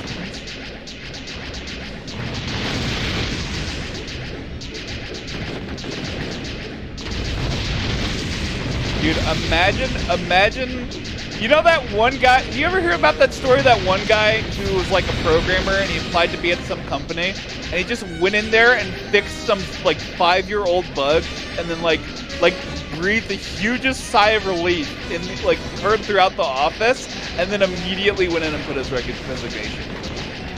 Could you imagine? Could you imagine? I get enough experience that I can go to work at Rare. I go in there and I just make a patch for nuts and bolts.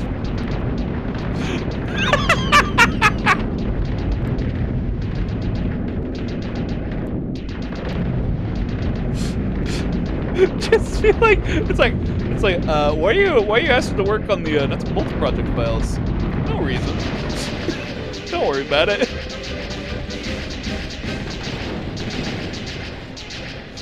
Fix the game and quit the same day. But like literally specifically this part. Like I wouldn't fix any other bug or anything else. It'd be like, alright, for this section I'm literally just going to code a proper on-rail shooter. And then we're calling it a fucking day.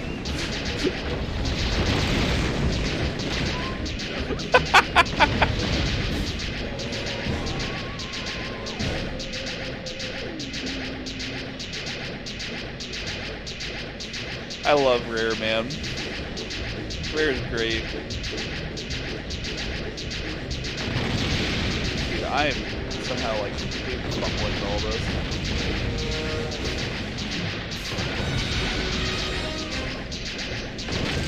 Knowing why things are happening is not helping me make it happen any less, though.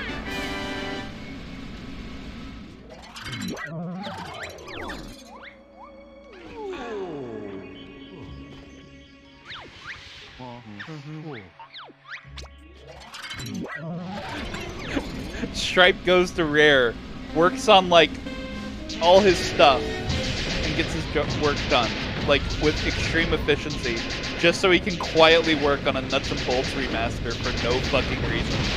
And then when it comes out, gamers everywhere is like, it's bullshit! Why didn't you remaster the first 2 games?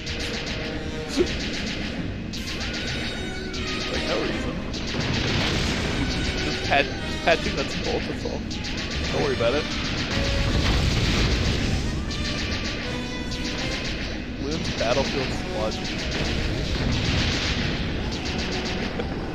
Because it was necessary.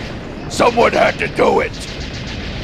No, actually, I'd remaster Nuts and Bolts and Tooie, but not the original game. I'd just include the original. I'd include Banjo Kazooie 1 in its like original form in whatever package it comes out of. And everyone's like, why didn't you remaster this one too? Because it didn't need it. It's good. We're done. Like, pack it up. You cooked, all right? We don't need to adjust it. We're good.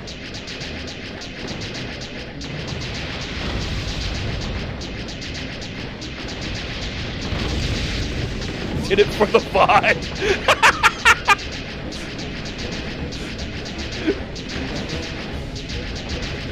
Your Honor, I did it for the VOD.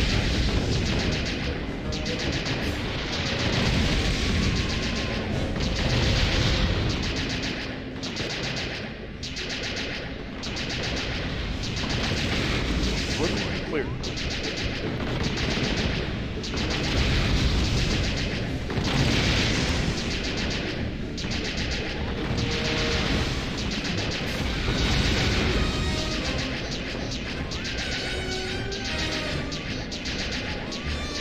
I'd put out a PC port of Nuts and Bolts just so like the modders can fix the fuck out of it. That'd be the whole plan.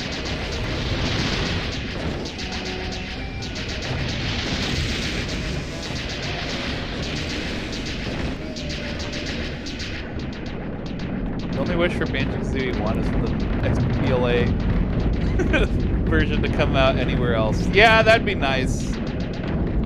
It'd be nice. I want Rare Replay on Switch, on God. I want them to throw on the Donkey Kong Country games and Donkey Kong 64 and Star Fox Adventures and all that shit. Just like release it for Switch. It'd be basic.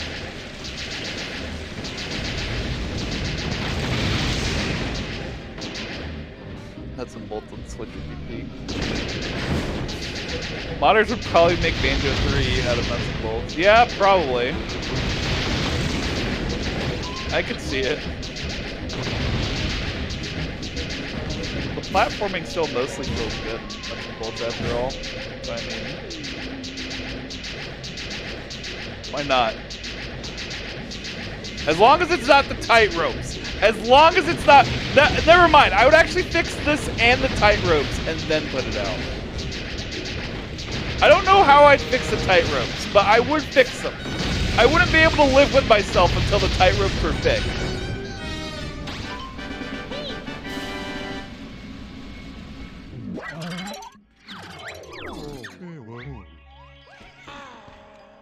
There is not a singular realm of existence where Nintendo would allow them to put any Nintendo property on a Microsoft console.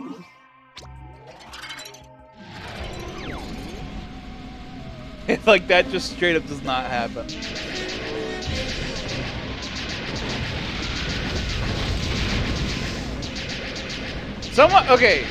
Someone needs to watch the background and see if there's like targets like way off in the background I could be hitting that like I'm not able to get later. Because there's like one section in this level where if you shoot like a plant that's in the background, it'll drop stuff down and it will hit targets for you.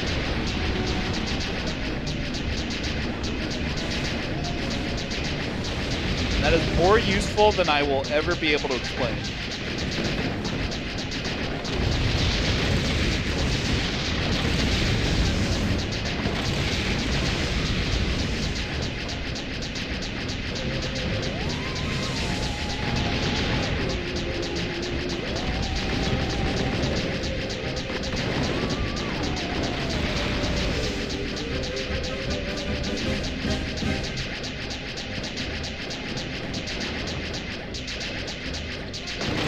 How am I messing up my game so bad now?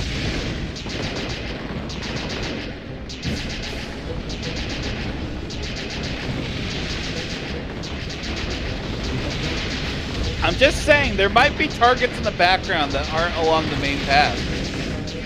That's all I'm really trying to say. I'm like, someone keep an eye back there.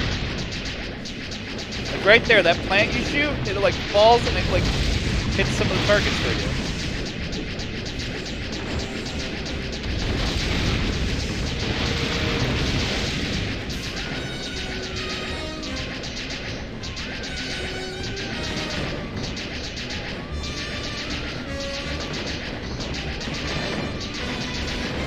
It apparently fell in the way this time. Very nice of it, but that's fine. Good morning, Jimmy. How you doing?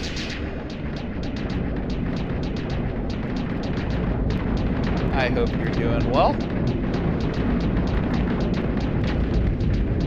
And I can't believe it's been 5 days since I was like up proper and did the Nuts and Bolts stream.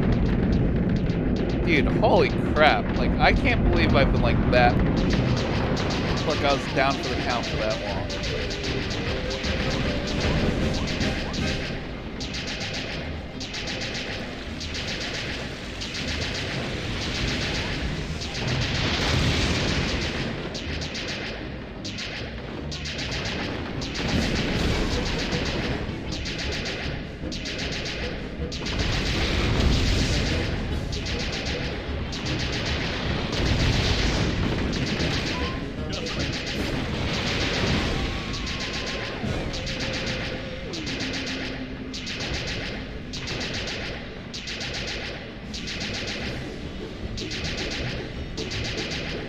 I'm trying my best here. I'm really, really am. I want you all to know that.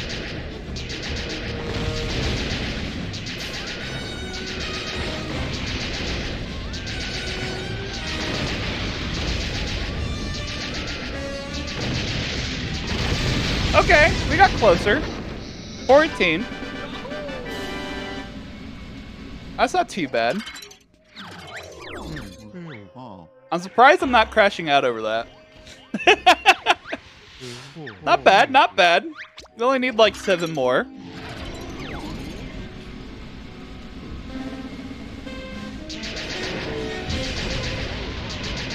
Sometimes I am genuinely surprised that I am as calm as I am in like certain situations. Because I do just have the worst anger issues. Like, I really do. I know I often don't show it, but like, my family has, bipolar runs in the family, right? So I very much get that. Especially in multiplayer games. Apparently I'm able to just get absolutely goofed on by the game here, and I'm like, yeah, okay, we were close, that's fine.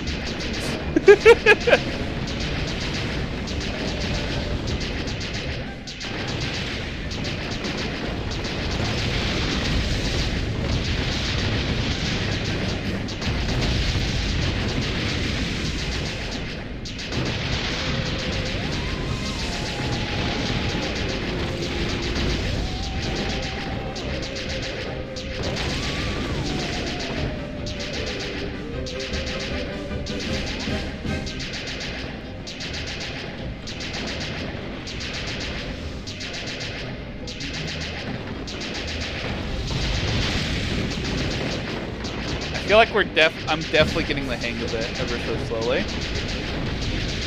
Not as quickly as I'd hoped, but we are getting the hang of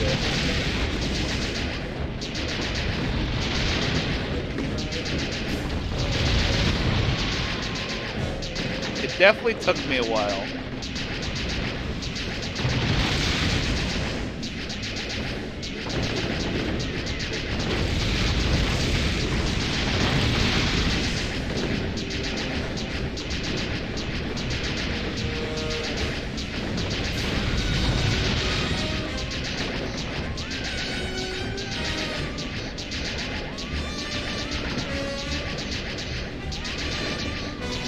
We're getting there. We're doing all right. We're doing all right.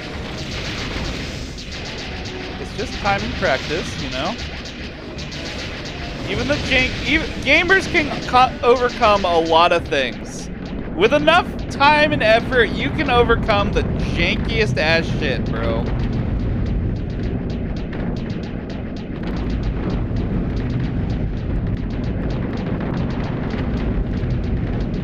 Practice makes perfect. You can do anything you set your mind to, for real. If you wanna make games, you can pick up stuff. You can go make games. You know, there's tons of information out there on the internet. It is an easier time than ever to pick up skills and learn how to do things. If you want to be an artist, you just gotta practice and figure out whatever kind of art you want to make. Straight up.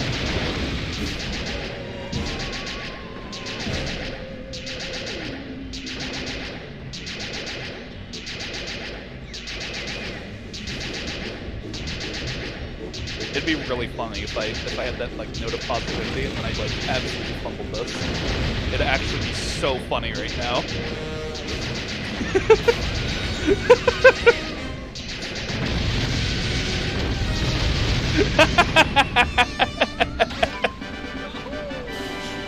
There we go. TT trophy acquired. We're good to go. Not 20 more. It was the goal was 425.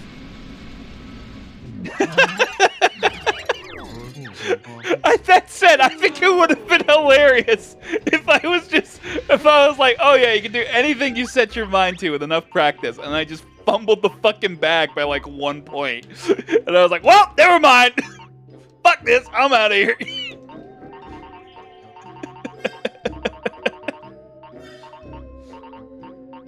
God, that would have been funny as fuck. Time to clip out a terrarium.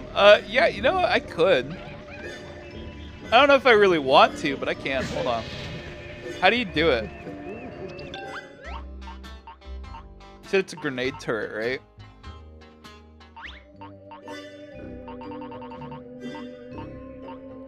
Yes, that did take a very long time. For the record, this was the first mission we started up today. It has been an hour and 56 minutes. Keep in mind, I did have a long-winded explanation of what was going on and why the aiming, like what was going on with the aiming and why things worked the way they did. But like, yeah. Okay, so I have to, so you're saying I grab this grenade turret, I get on it while it's on the floor. Okay. I'm assuming I like fly up like this or something. I might need to get on at a lower point. Like toppled over, yep.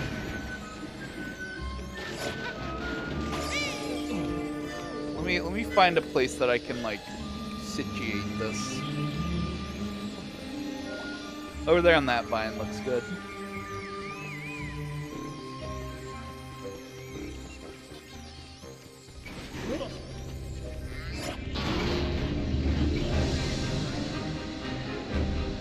And I'm assuming I just gotta aim it in such a way that I'm like this. I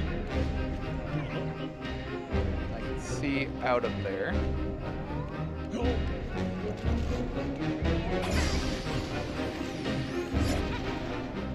Oh wait, you know what? No, I don't want to be lower, do I? I want to be higher up. Oh wait, no, there we go. So now if I go over here, and I say grab...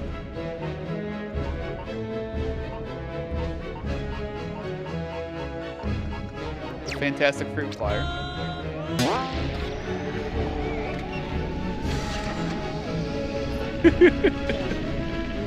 Then you can, so if we now that we can fly around freely, I can actually go over and show you. We might, okay, so there is an invisible barrier, but you can kind of see it, right?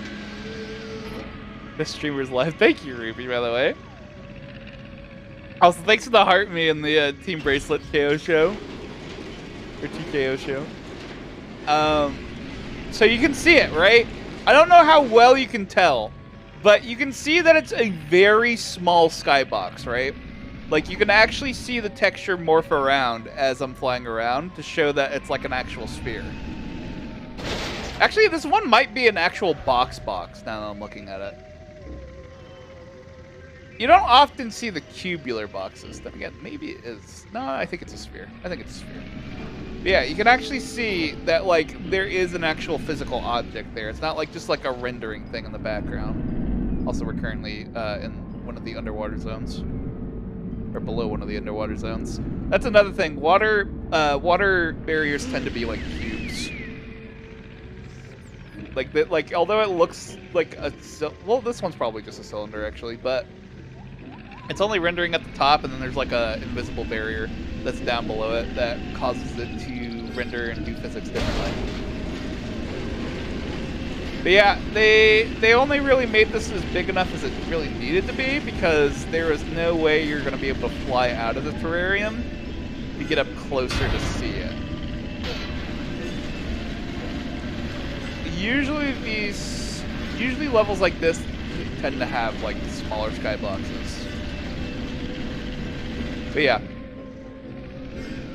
I'm not sure how to get back in here, so we might need to exit the level and then rejoin it. But yeah, that was the whole trouble we were having with aiming it.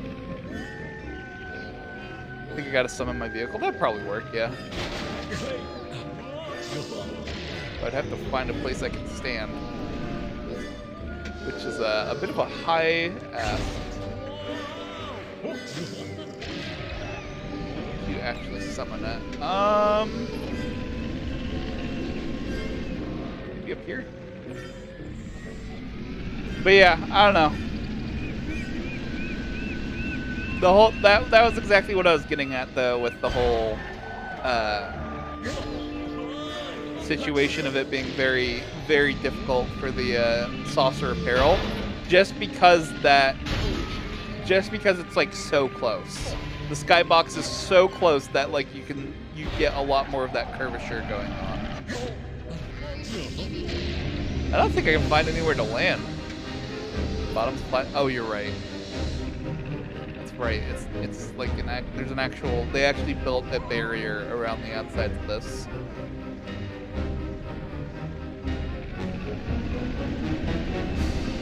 Gotta go down here.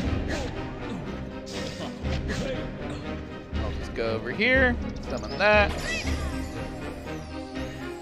I think that's the one time we've done a proper glitch in this run. Okay, yeah, let me go back to Showdown Town real quick.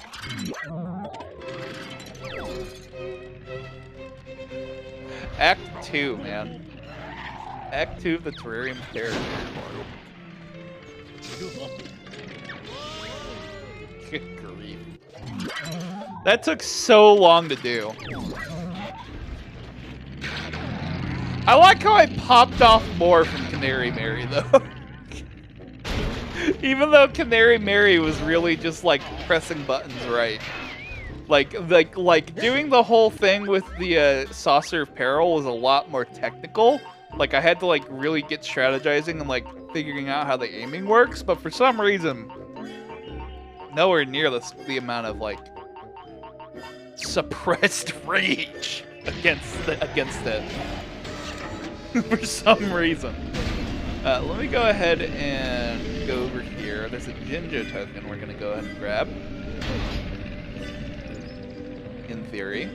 It's been long enough, I can't remember what the best vehicles for me to use for each challenge would be. So, I don't know how that's gonna go. What's up, boss? Let's Jinjo race. I like Jinjo races. Happy, I'm so happy. I got that really irritating, always happy personality. Let's go racing for the sheer fun of it.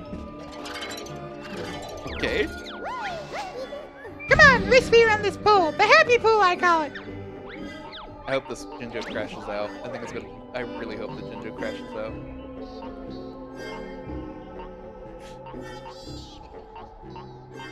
Probably will. Do we have Riptide 2 around here? Where is Riptide 2? There you go.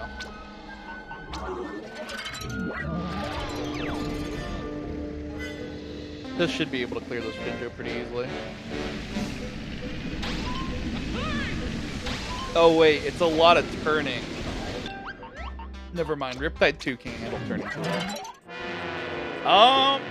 What can handle turning well? I think I'd need something like really light to do this one.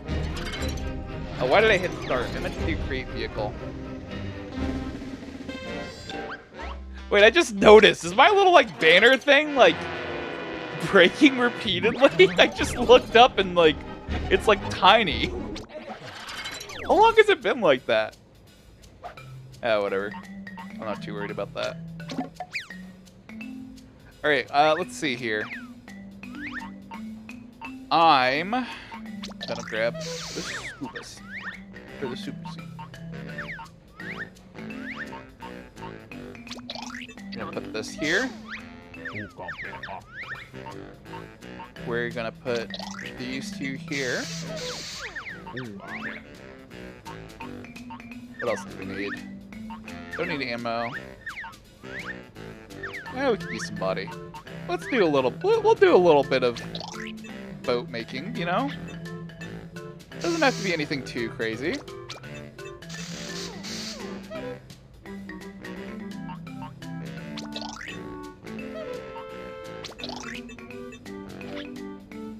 Hey, Rubber Ducky, how you doing?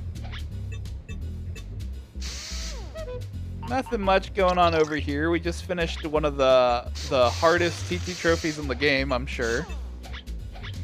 I really hope that ends up being true, because if there is one that's harder, I might cry.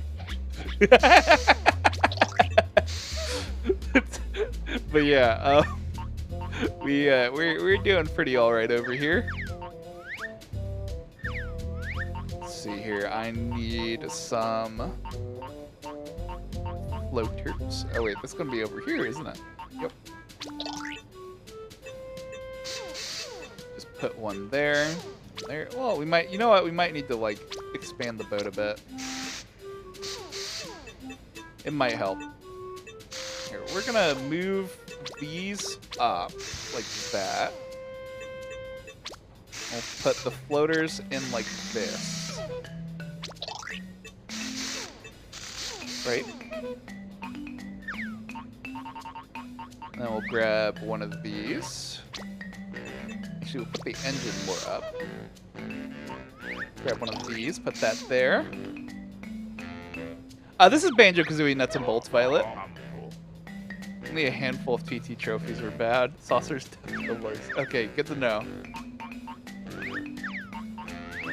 For the most part, I feel like I haven't struggled with this game too much. I've been having a good time with it.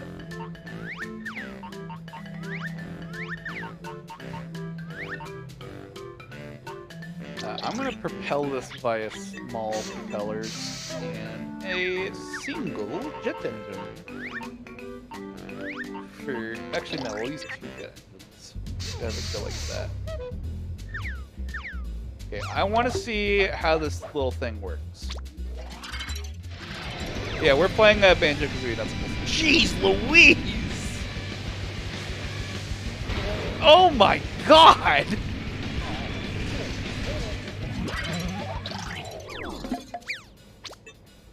Let me just take those 2 off real quick. That's a fast boat. It really was. Okay, so the super engine and the propellers are honestly already going to be carrying this. It does not need the extra speed of jet engines. It's very light and very mobile as is.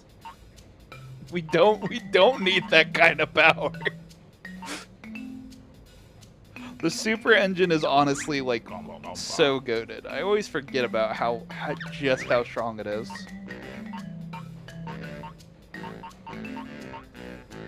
I guess in that case, I mean, shoot, let's go ahead and customize it a bit more, you know? We don't need to like keep it as basic as I thought we did. Put some corners here. I might actually toggle out the super seat, or just so I can get rid of the scuba back portion of it.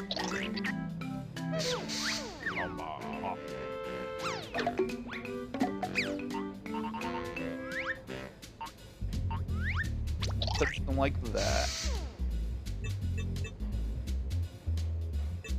What's up, Fly Dog? We're not doing much. We're just playing some Banjo-Kazooie Nuts and Bolts. We're working on some challenges and stuff like that. Just big chillin'. Trying to see what else I want to do to this little boat I just made here. Ooh, a flag might be a nice touch. What else do we got?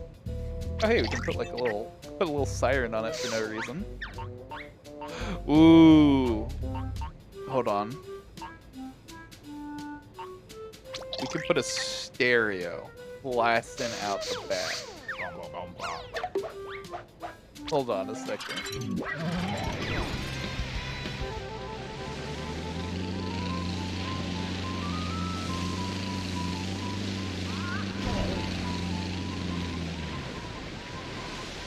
Does it just cycle between the original Banjo game's music?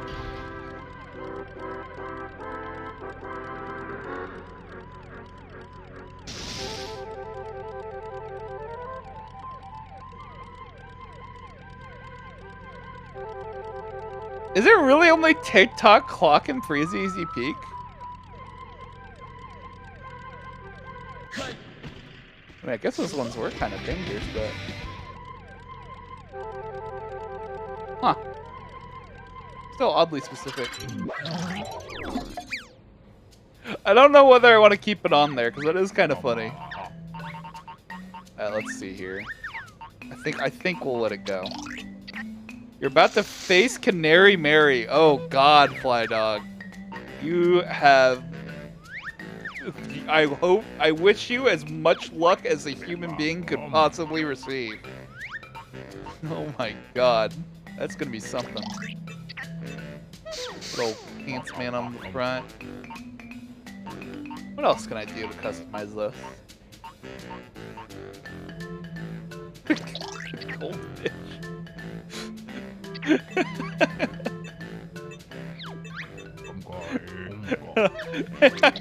I kind of want to make the boat bigger just so we can fit him somewhere.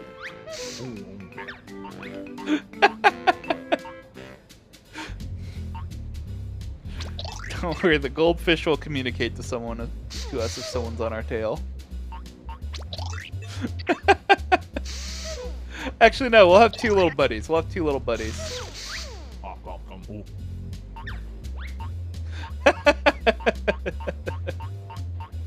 Nice. Okay, so evidently we're making a British police car. Or police boat.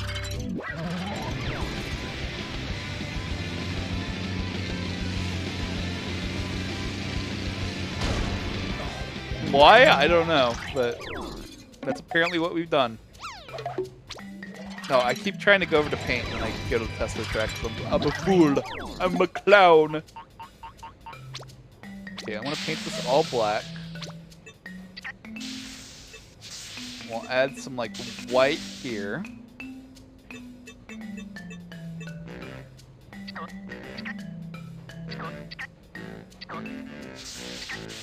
Okay, just paint him white and then... Oh, that kind of works. Wait, I paint the color of the fish? The pinata is a different color too. There is a lot more paintable things in this than I think there is, isn't there? Well, let me go ahead and set him back to the proper color. And we'll set old goldfish here back to... I guess he'd probably be more of an orange, huh? Oh wait, I can clear the colors. That's what I want to do. Nice. Alright, what do we call the little police boat here? Does anyone have like a funny name for a British police boat?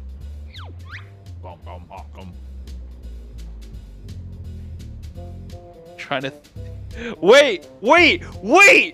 I have the best idea.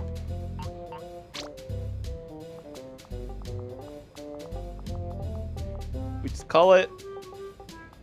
We call it Bobby.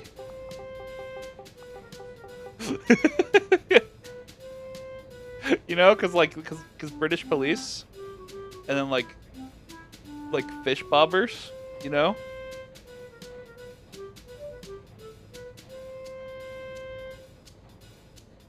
Hold on, let me make sure I'm not crazy.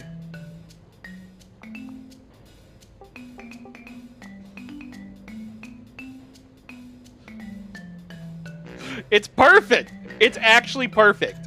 Cause it's like a fish bobber, you know? Like bobbers from fishing, and then like also police in British. That's actually that might be the best name of the vehicle name of the run. No over exaggeration. That has layers right there.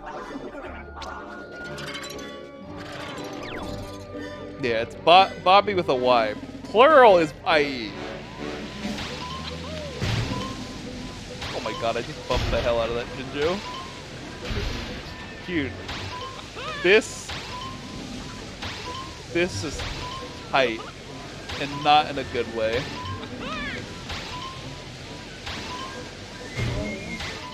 There we go. You won! I couldn't be happier for you! Isn't that infuriating? Get out of here. Be gone, Jinjo. I forgot to check how many Jinjo tokens there are. But should be all good on that front. I think we do another 2 missions and then we do the next Jinjo. Alright, what's going on over here? They just got everyone out here. Hey, why are you here as well? Boggy, you're not allowed to have this many missions. Great balls of gas, oh lord. You mean ugh this one? Oh, their manky fungus is contaminating everything in sight. Oh yeah? Did we see you over there earlier, Boggy?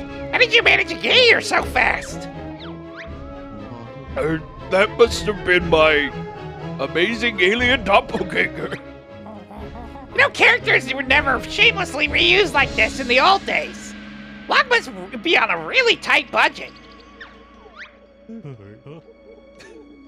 So what did you need our help with, Other Boggy? Once I dropped a fungus ball, I tripped it over and now this gross green gas is leaking out. It's destroying the terrarium. Well, that's not good. Any idea how to get rid of it? According to the idiot's guide to alien plants, carry it up high enough and it'll implode, but it gets heavier the higher it goes. Oh joy. Oh joy, oh joy, oh joy, oh joy. This one might not be what you're thinking of. So many of the Terrarium of Terror missions, from what I can tell, is usually in a, oh, it's this one! Which is not promising. Okay. I have an idea.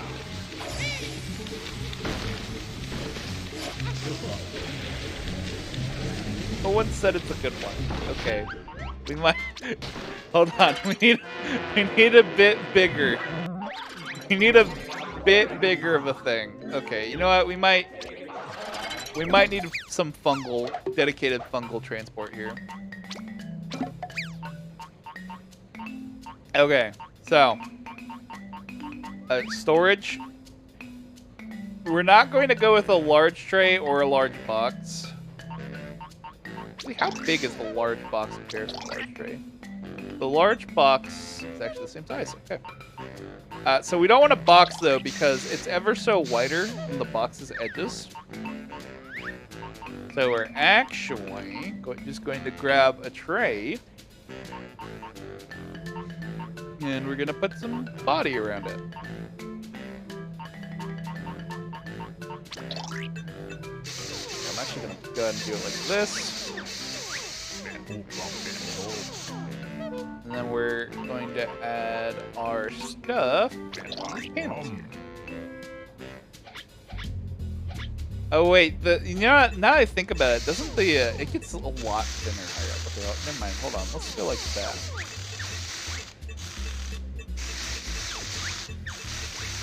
I know, we've done this design a few times, but I don't know, I like it. Go ahead and put these. This is our, like, super ultra upgraded version V3000 of whatever. Go ahead and grab these super wheels. Something like that. Grab our seat. Our super seat. Grab the body here. I want to put on some panels on all sides.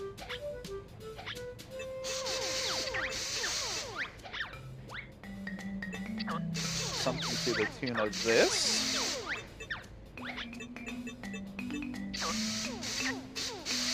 We can go over Banjo-Kazooie. They need to get like... They're gonna be getting like a face full of fungal spores, like at all times. But it's fine. Just breathe through the fumes. You'll be all good. Everything will be fine. Okay, we need to grab some... We need to grab some fuel right here. Get some power. My back's mostly better. We're on that, like, tail end of healing where it's, like, lasts for, like, ever. You know what I mean? Like, I'm not gonna be, like, fully good for a while, but, like, we're a lot better. I'm mobile. I'm able to move around and go about my day. You know? I'm not as impeded anymore. But it is also just like passively hurting. I will get better over time. But we good. We good. Let's see here. What do I need? What do I need? We could grab some propellers.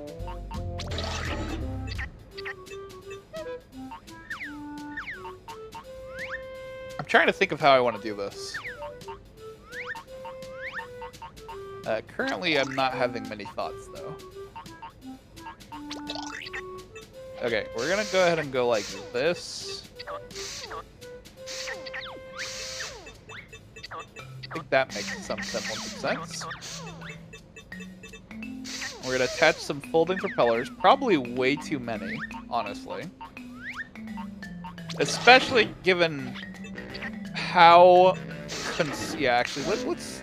Now I think about it, let's go ahead and cut down the number of propellers we have for my safety and well-being. Let's do something like this.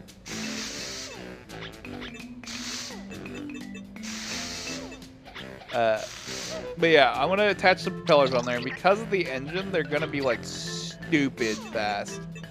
I'm hoping that will help us ascend very quickly for the first portion of this. From there, though, we'll have to see how things go. Okay, get some folding propellers. Attach one there and one up there.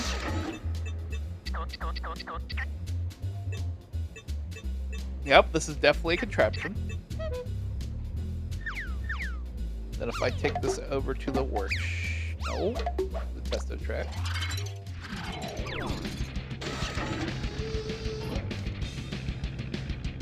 This should be pretty mobile.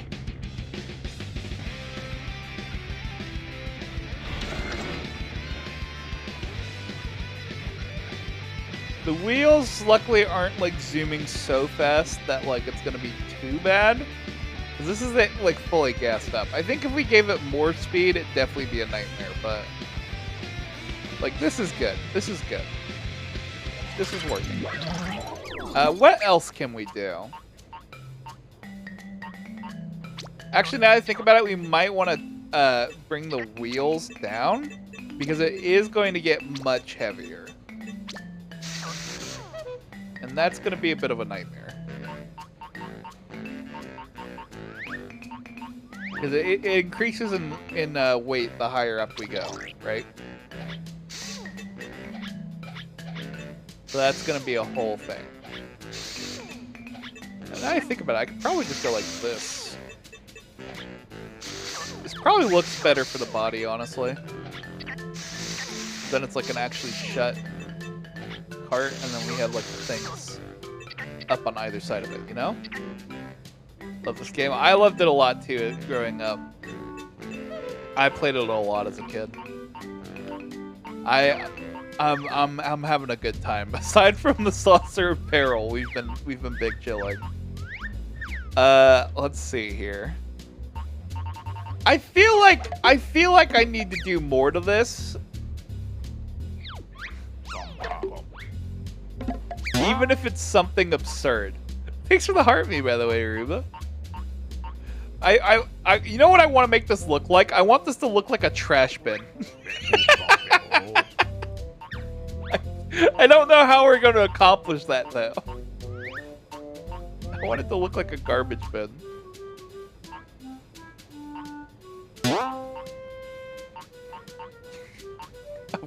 I'm going to regret making this addition. I'm going to regret this. But I think it's too funny for me to not do. Hold on. Let me just, Oh no. Thanks for the roses, Aruba. Okay. Hear me out on this one. Hear me out.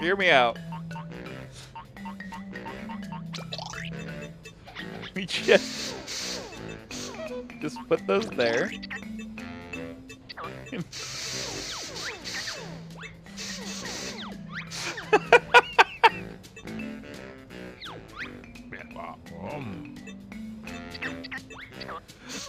And it's the lid of the trash can.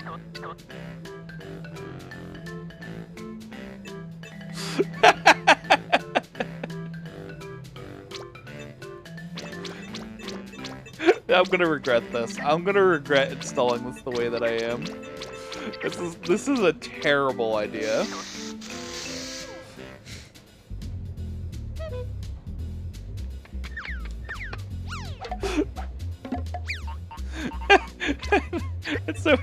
so we gotta color the lid black, you know?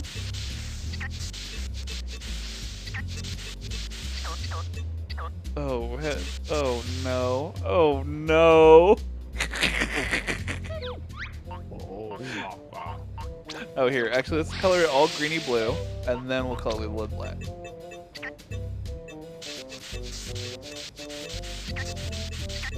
What do we call this vehicle? Dumpster.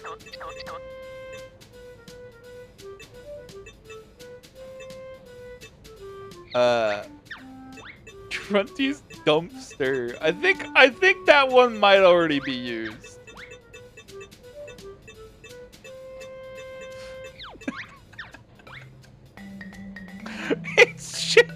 It's just a rolling dumpster.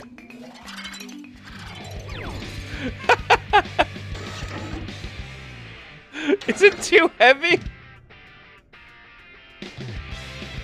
Wait, why is it not working now? Oh, I know why. Because I deleted the fuel off of it. It's so goofy. Hold on. The chest. It's very much a dumpster, though. We'll put it like this.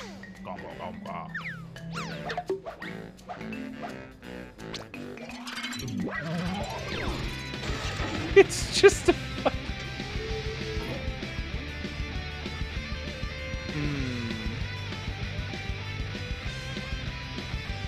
Yeah, I don't know about this one. Just a rolling dumpster. The suspension being very lopsided is not the most promising, I will say. Okay, when we go ahead and color the things I just added on there. Oh wait, you know what? Actually, the bars should be like silver push bars, you know?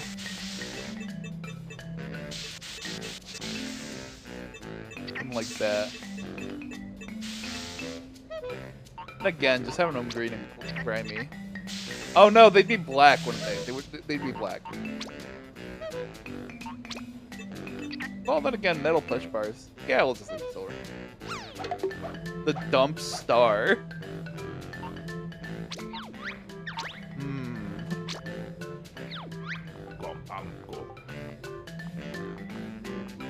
I feel like we need to broaden our horizons a bit. We need to delve more into the realm of garbage.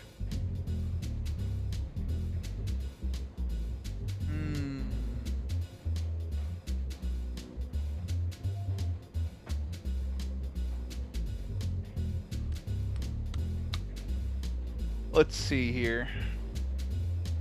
I gotta think. Garbage? Garbage? Alright. We going with that.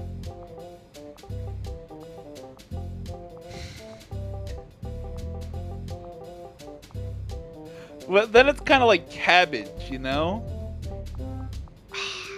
Garbage is good. It's not even a car. No. We can't do that. We can't do that.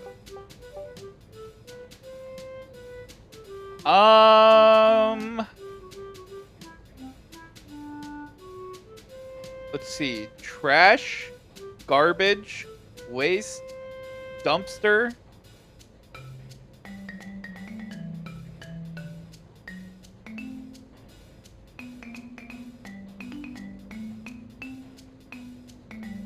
No, I got this.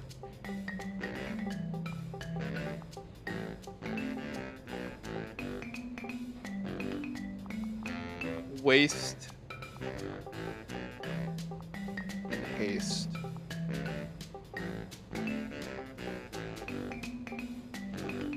Where's the end symbol? Trashinator 9000. The Waste Taster.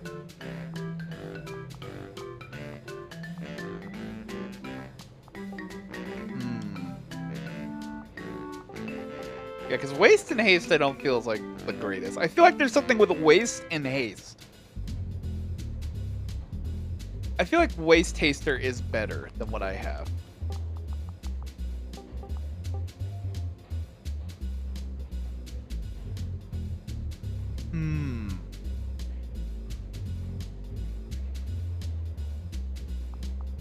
Waster Haster?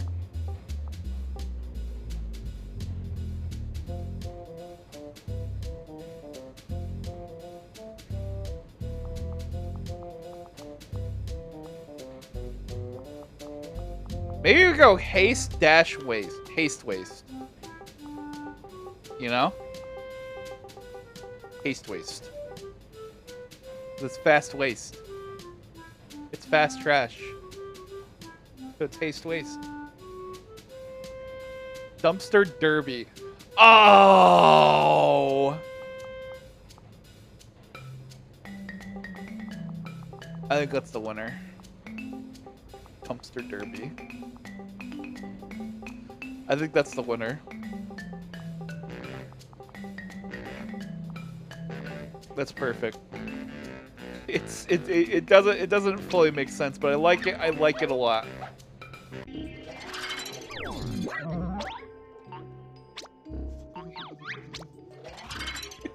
That's good. That's a good one. Unfortunately, I don't know if Dumpster Derby's big enough for this thing.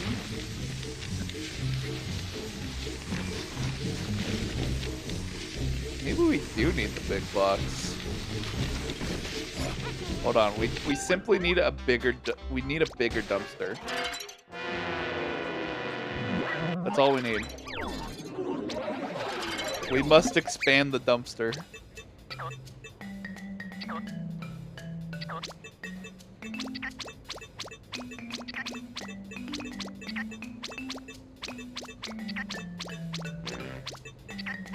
I'll expand it out one in every direction. Yeah, I was wondering if it was going to be big enough too, but I was like, nah, it's going to be big enough. It'll be fine. Evidently not. Alright, don't worry, it's fine.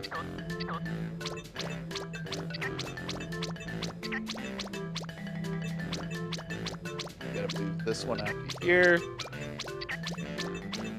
Oh, the lid of the dumpster is gonna need to be so much taller, though. Oh no.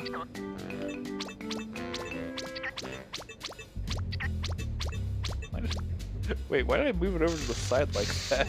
How did that happen? Hello? Hey, it's fine. At the end of the world, it doesn't really matter. Oh, good grief.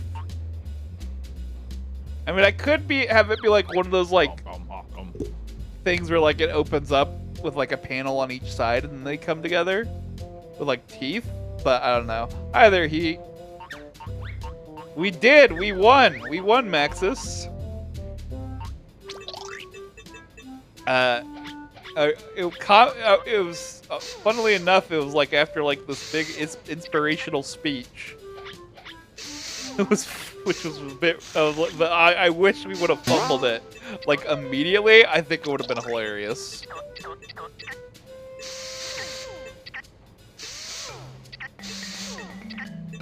The dumpster needs to be expanded. Okay. Dumpster fire.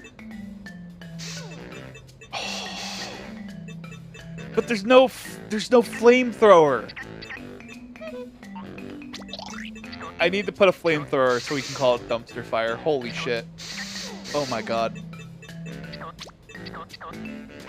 We need that. We could add flames on the side too.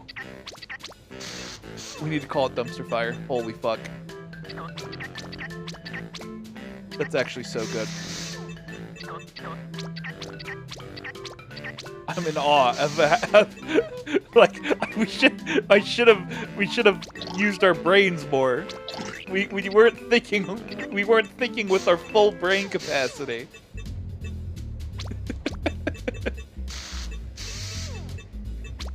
When such a fire name of dumpster fire was in our reach.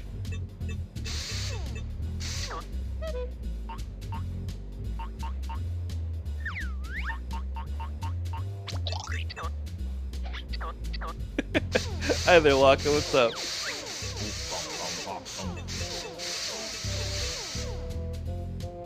I can't believe dumpster fire was in our reach and we hadn't even thought of it. Okay, we need to actually raise this by 1. Because otherwise it's gonna look a little weird proportionally speaking. I'm assuming it only needs to go up by 1. It might need to go up by more. Let's think like Banjo, more like Kazooie. That's real though.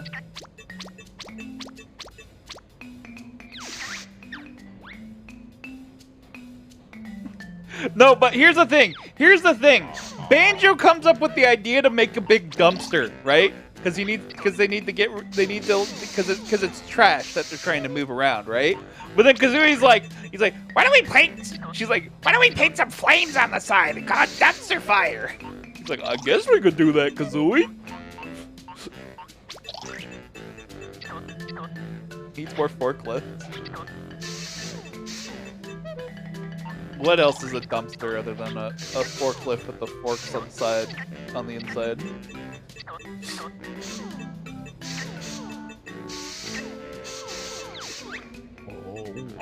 Okay, okay. So I need to go around here.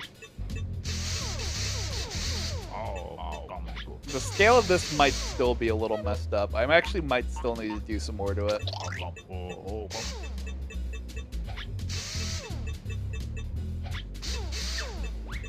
What is a container other than an inverted forklift? Exactly.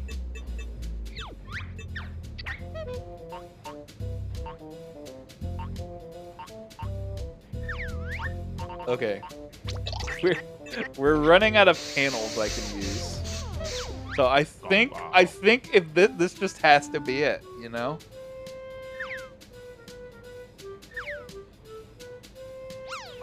Oh man. Okay. We get the whole greeny blue thing going on. And then paint this stuff. And then we need to go over and we need to add flames and stuff to the side, and we need to put flamethrowers on the front in some way. It's required. My complaint is that you can't set an angle to the pieces. It's missing modern day vehicle building mechanics like scrap mechanic. Yeah. Still did a lot. I also did a new Banjo-Kazooie game, Jackson. I agree. Okay. Okay. How do I get away with painting flames on the side? Do we just go like something like this?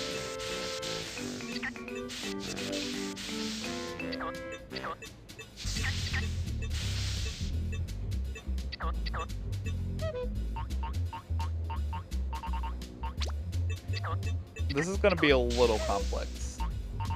This is going to take some thinking.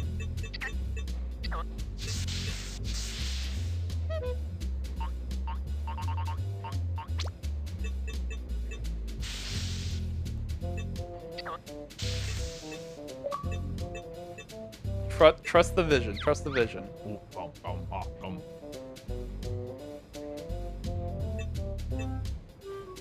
Trust the vision.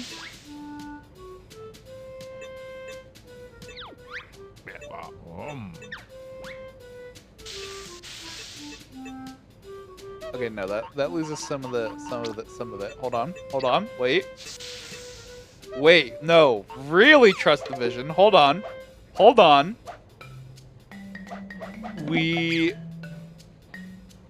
Okay. Okay, hold on. I need you to trust me a little bit more.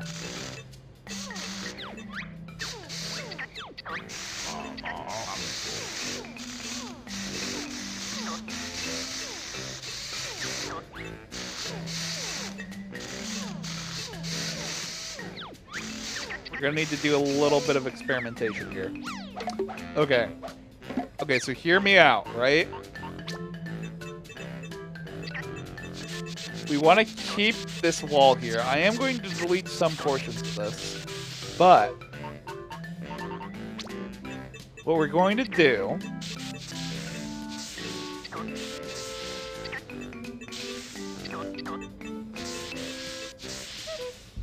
is we're going to use some poles to our advantage.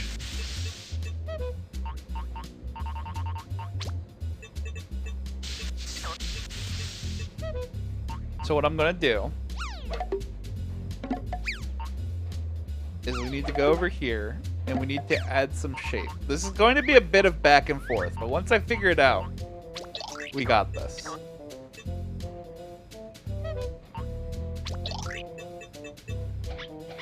Basically, my idea is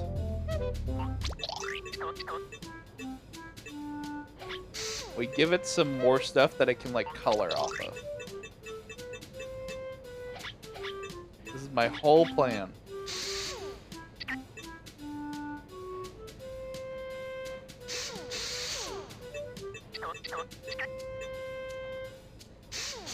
It is definitely something of a plan. I'll have to go off the edge there. And then something like that, right?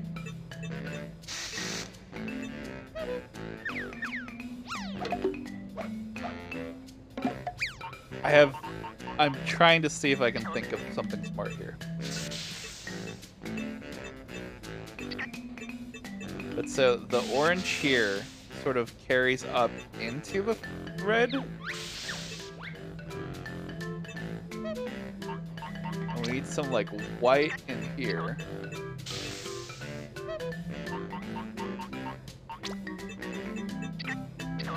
Something like, and then yellow goes into the orange.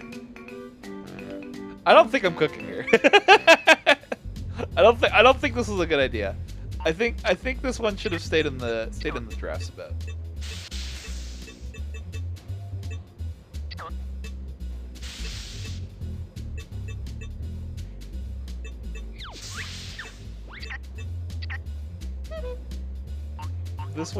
I don't think we're cooking here. I don't think we're cooking here too much.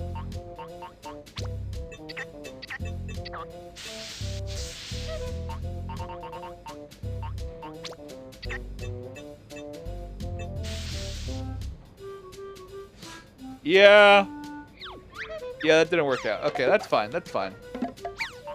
It's better to experiment and have it look bad, and then be like, all right, that looks bad. Than to like be like, it's probably gonna look bad, and then maybe it could have worked. Okay, let's go ahead and do this.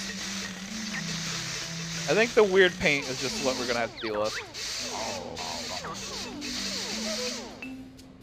And while I'm at it, I'm gonna go ahead and throw on the flamethrowers.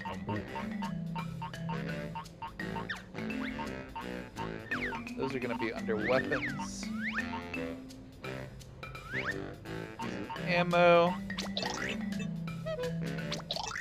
gonna throw on some Weldar's breath, basically.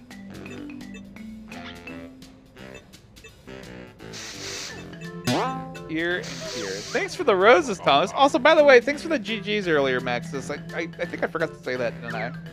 Very cringe of me to not say that. Let me see here. We will need to attach some ammo on here, but I already know just where to put it. If we put it right here, then it's like it's the hinges of the thing, you know? That actually looks so good. Holy shit. We're so back. Why is it bigger? The fungus is too big It don't fit. It's too big. Okay, we're gonna color these. Like so. Okay. So I'm thinking something like this. I want to have like the white of the flame. We're having to do some really weird pixel art interpretation kind of flames, you know? So it might take a little bit of figuring out to figure out how to make it look good.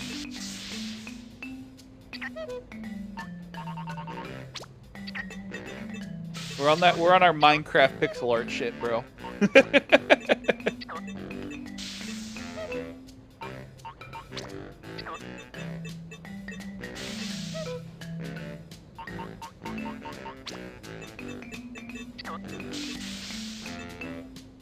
Something like that. Yeah? You know? Oh wait, better yet, we can actually use the front to our advantage. Because it like sort of shortens it a bit.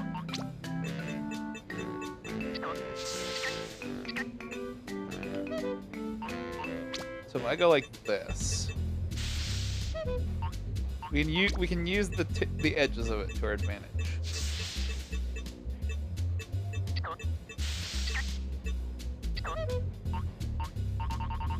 We're gonna go and color this like so.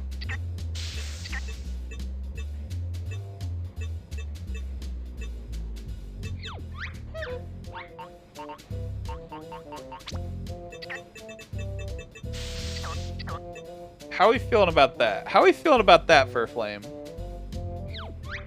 You know?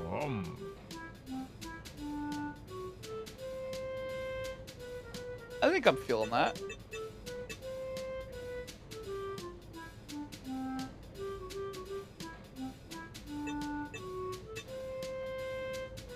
I think that's a good flame design.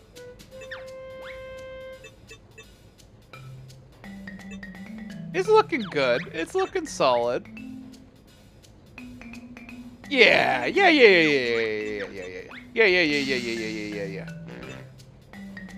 Well, I accidentally colored him orange, but that's whatever. The flames are gonna be a little bit cut off over on this side, though, for sure. But you know what? There's an easier way I can do this. I can just go like that. And then over here, that. And then we go over to the red. Looking flames. Hell yeah. The flames are looking flames. Go over here. It's working. It's working. We're getting there. Now we need to grab the yellows and the white. Like that, and the silver.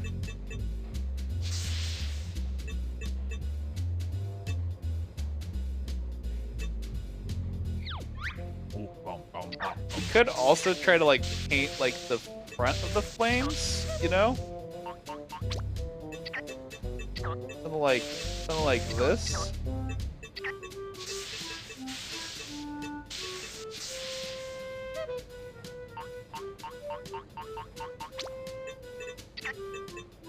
A little bit of that, maybe.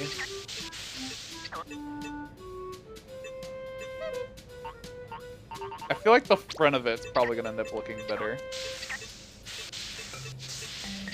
Something like that. Something like that, you know?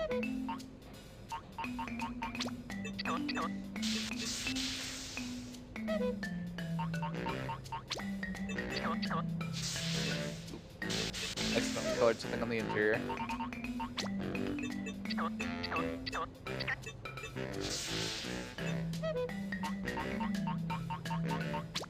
I feel like this is where it is. This is where it's at. Okay, we're adding a little bit too much detail. We want it to like still mostly be like triangular.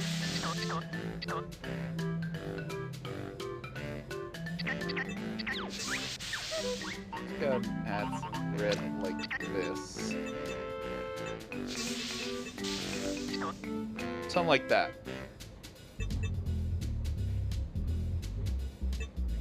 Yeah. Yeah. We're still playing Banjo Kazooie Nuts and Bolts. We're working on the trash can. We're calling this dumpster fire because we want to make it where it's a dumpster with like flames on the side.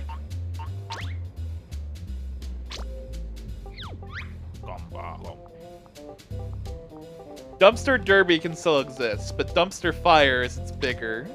It's bigger, brother.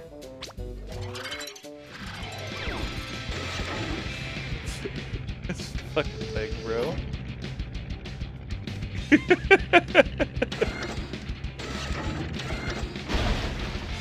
and then now it has the flamethrower to go. Yeah.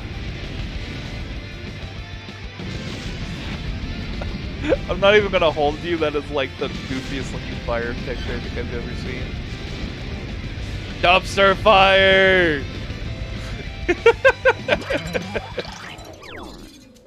Nice. Okay, I think we're good to go. Good grief. Okay. Watch it still be too small. Watch this still be too small.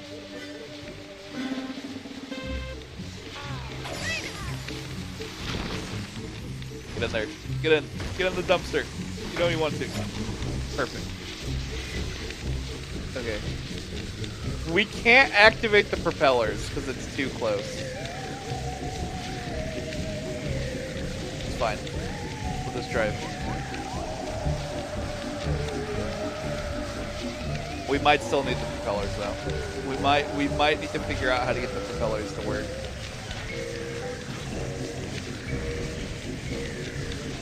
I did not think the propellers were gonna be too close. Oh yeah, we still have so much tree left to go. We might actually need to do the propellers then.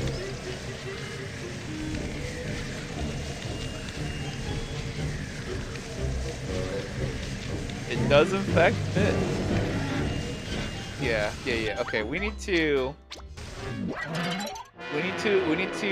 make something that makes the propellers stick out. You know what? I already know how we can do this. I already know how we can do this. It's not even that big a deal. What we gotta do is all we gotta do is just make these point out this way.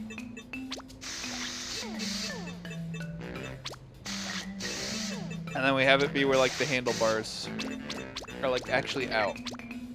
I'm hoping that'll be enough.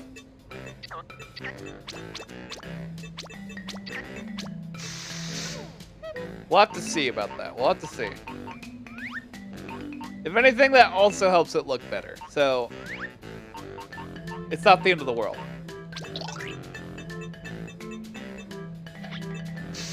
Technically speaking, we could also try to figure out making the handlebars go further down, but then we'd really need them to stick out a lot. And I feel like it would suffer for that.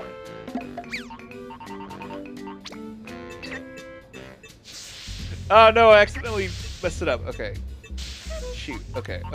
Let me grab that color again. There we go. Okay. Let me go over here. I did forget a corner.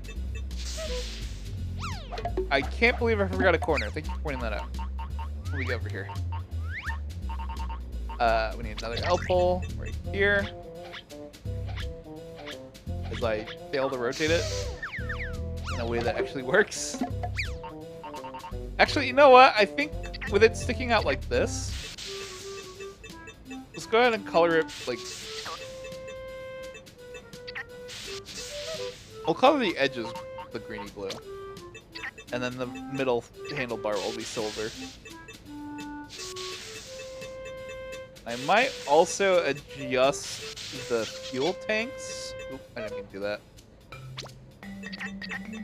I might also adjust the fuel tanks to be like...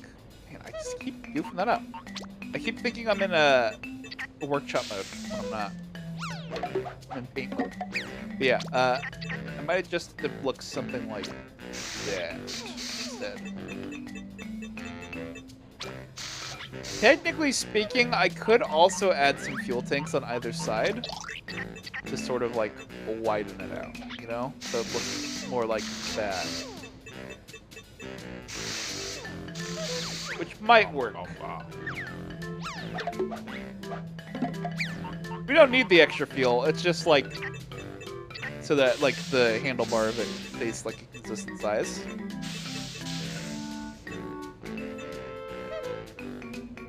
Actually, you know what? Let's just make that a greeny blue as well. It still doesn't actually do all that much. Why is the super fuel a different color, anyways? Than the normal fuel. What kind of extra green coloring do they put in there? Okay. Dumpster fires updated. Hopefully we can use our propellers. Braver than the Marines? What is that supposed to mean? Why? What? Why am I braver than the Marines? Huh?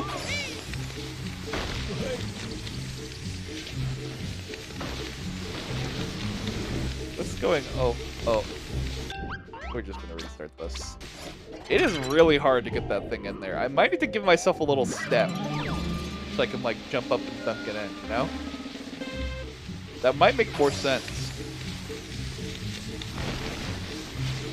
Okay. Okay, we have propellers. Let's go.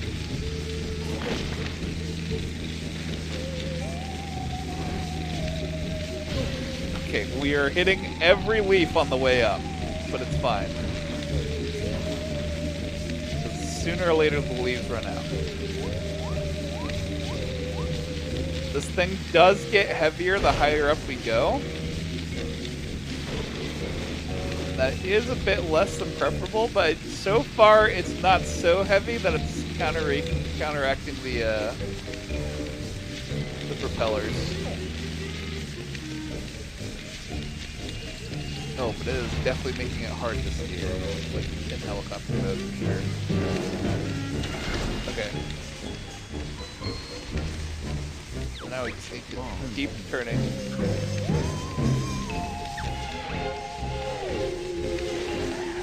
Oh man, we're already out of TT time. You get a test today? Oh, brave for getting all the TT trophies. Oh, I'm sorry you overslept on your test. Oh shoot. Are you gonna... hopefully you'll have an opportunity to redo it. That's no good, though. Okay. So you know I said I didn't want to put too many propellers on? We need more propellers. Okay. So here's how we're gonna do this. We're just gonna set this up like this now. Which honestly might have been a bit overdue.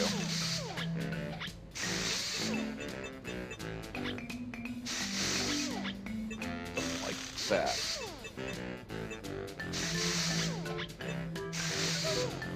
And then we're gonna grab our propellers. We basically need to like go off one side and then rock it up. Is the whole plan.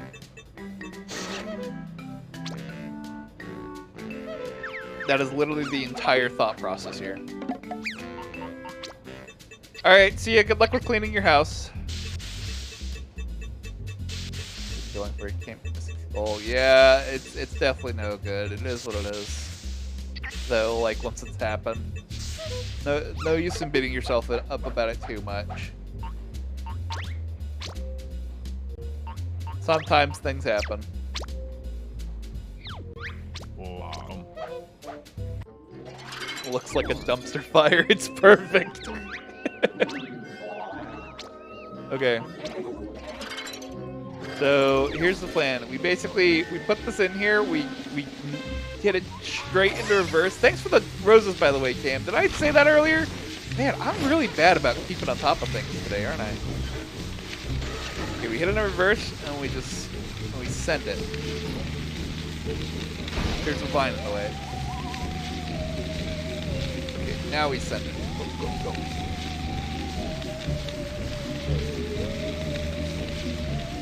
It might have been easier. Oh no.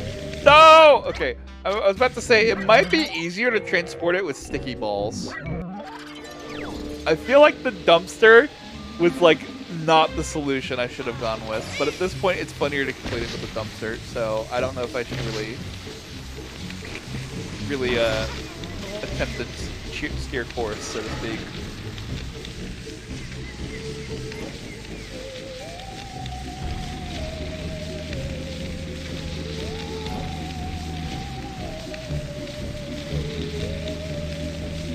I want to try to go around to this side. Over on this side, if I can test this lead, is the highest point that I can get up to and still be flying up. Okay. And then we, oh no. Okay. Okay, my bad. That's my bad. The top portion does make it tough. Okay, guys, as funny as Garbage Fire is, I think it is a garbage fire of a solution for this puzzle. And I probably should not have used it in this scenario. I'm glad we got to make it, though. Maybe Garbage Fire will have its time and have its time another time. For now, though, we need something a little more operational. R.I.P. Garbage Fire. Gone but not forgotten. I can't even speak right now. Okay. So we're gonna grab these.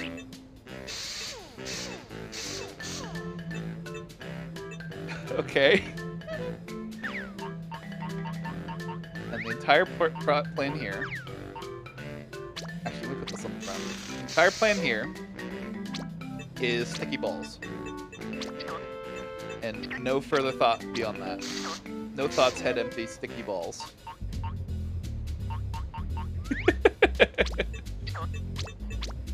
No, but I probably should make it a little smidgen wider. Put on a corner piece like here and here. Wait, no, we don't want corner pieces. We need propellers. That's right. This is going to be a very boxy vehicle.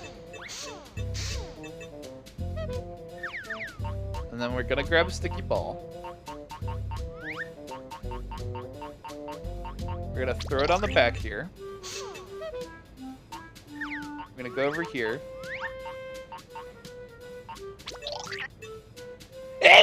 Oh my gosh. Ah! The world's loudest and most startling sneeze. Twice in a row.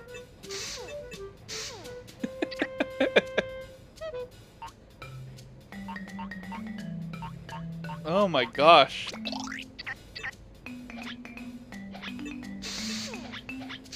And we're gonna go like this.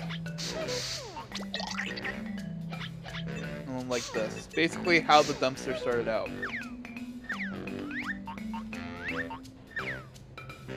I could make a mini baby dumpster.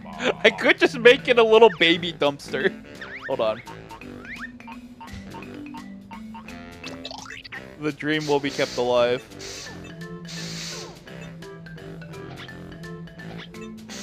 Dump, slip, fire. I think we have to forego the fire portion, unfortunately. But I like the enthusiasm.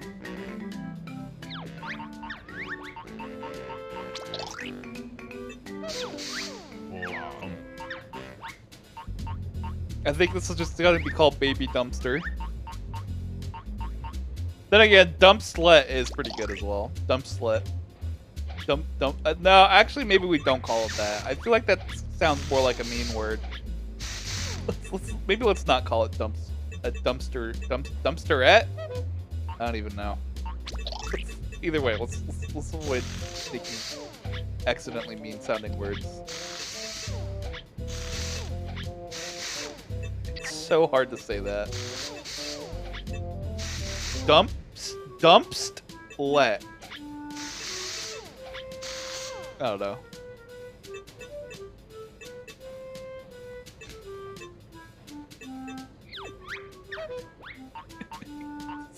Little thing. This dinky little thing, bro.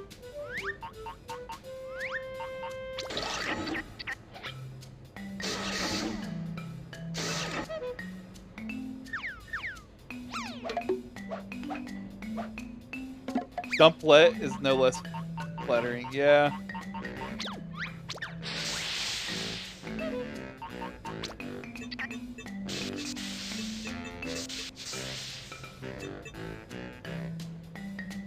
It's difficult. It's difficult.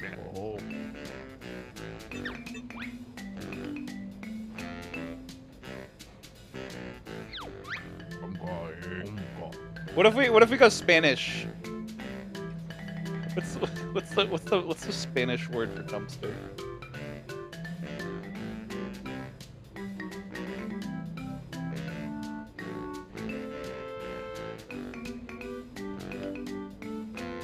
That doesn't help.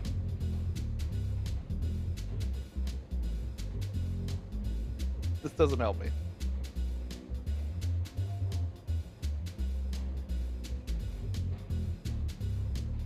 Let me look up the Spanish word for garbage.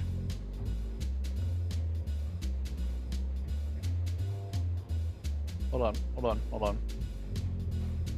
Basura.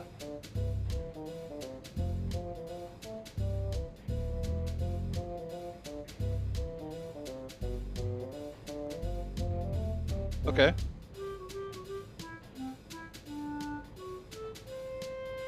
Okay, so in theory...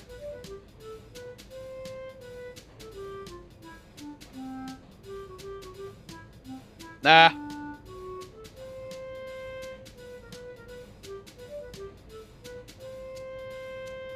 We got nothing.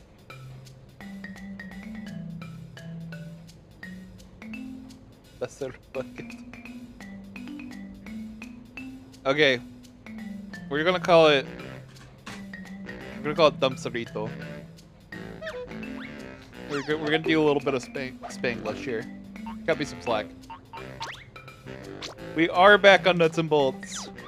We're gonna do a little bit of Spanglish here.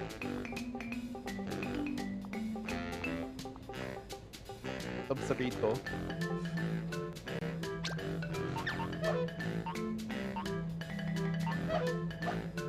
I think I'm doing that right. Honestly, I don't know how well that works, but we're going with it.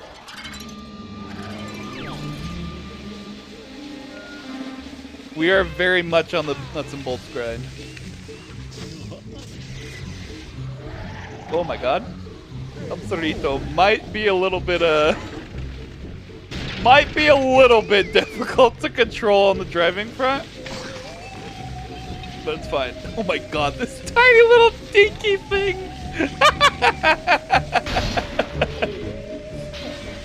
Hold on.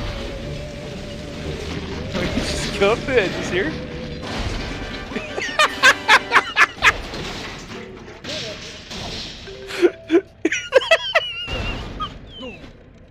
That shit launched up like a bottle rocket, dude!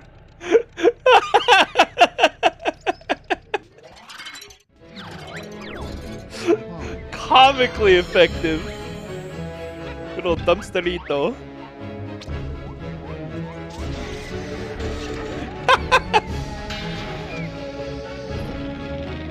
It just goes up so quick. And you don't want to use it. You don't really want to use it for driving around, but God, it zoom up.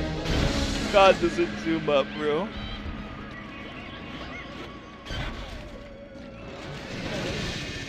Because the whole problem is you can't really turn it too well at all.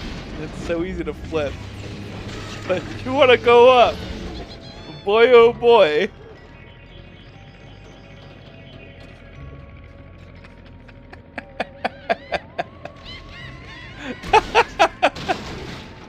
This thing's so dumb.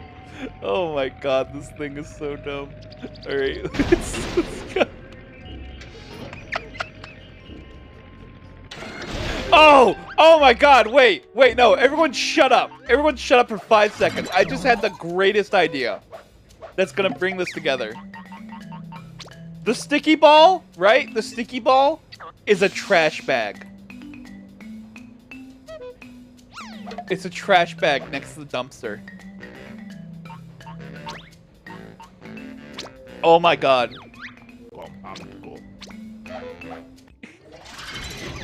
Dumpsterito. He's so dumb. It's so goofy.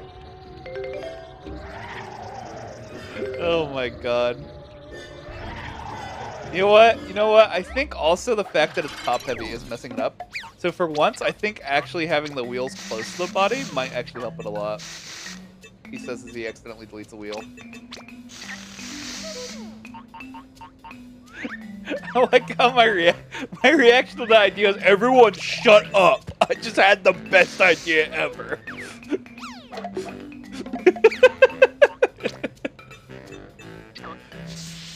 This is a little baby trash can. Starito.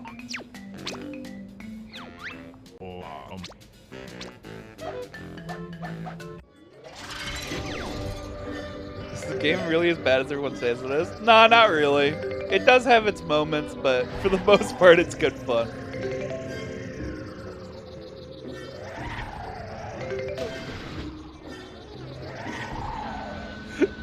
Yeah, you know what? I think it being closer to the ground actually helps it a lot. It is still like a little bit wild to control, but I think it being close to the ground helps it be less top heavy.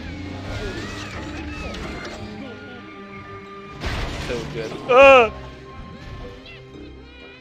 As you can see, it's a trash can and we love it for that. Garbage! Let's go! I love it a lot. I wouldn't say it's a bad game.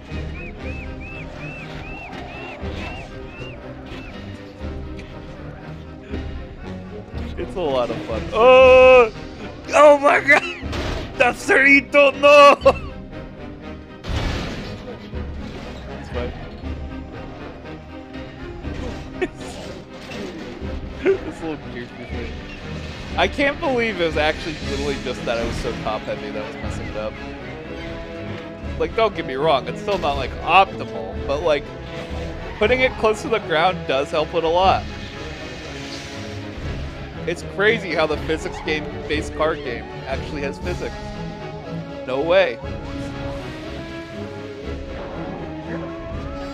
It is quite pretty as well. But yeah, don't go into it expecting a Banjo-Kazooie game. Just play a funny little card game. It's like a little like with a bunch of little challenges. Let's see here.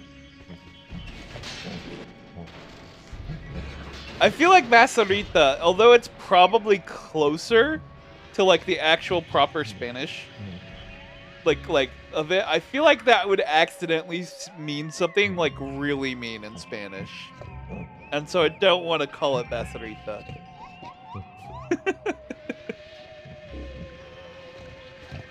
Let's see here. Hey, what are you doing here? This is my hiding place. Don't you realize we got incoming hostiles?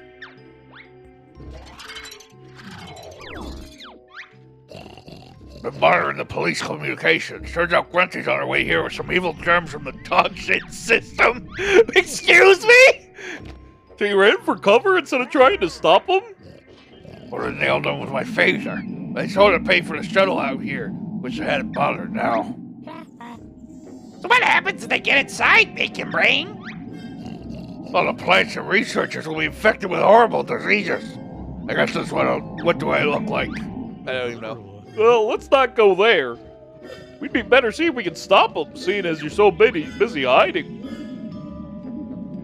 I just want to point out that it literally said the words the hog shit.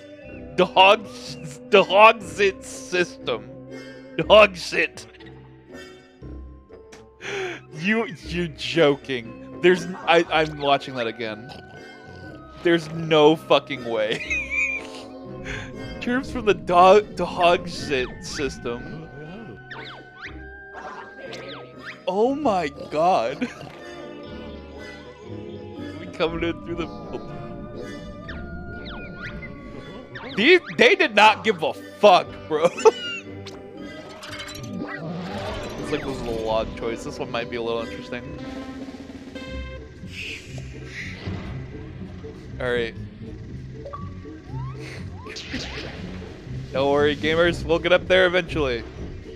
That is rare for you, for sure. Oh, shit.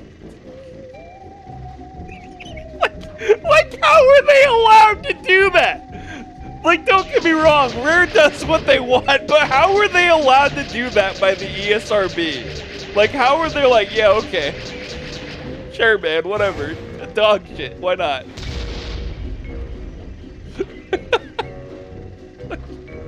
And keep their rating. And keep their rating, no less. Bro, what the fuck?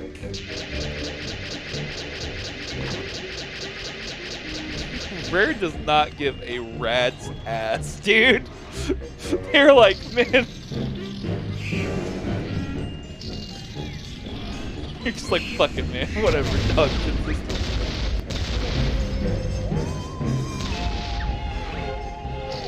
Oh, man. Holy fuck. I'm in disbelief right now. Oh my god. Okay, so, minor issue. Well, aside from the fact that I got out, how the fuck do I do this in time?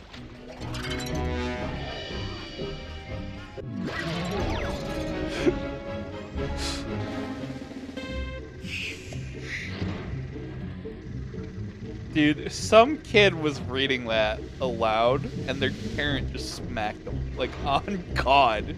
As sad as that is, like, there's some parent who's just really, like, really hates swearing. Like, oh my God. That... As mentioned before, you can flip the jet, make a normal hover vehicle for better control. We might do that. We might do that.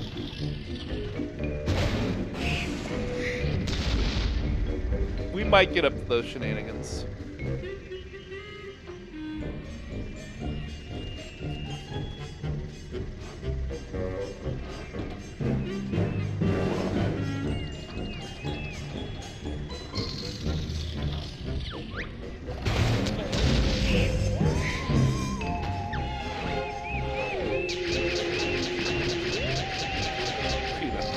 How is this hard? Okay. I'm starting to think that's definitely the solution to this one.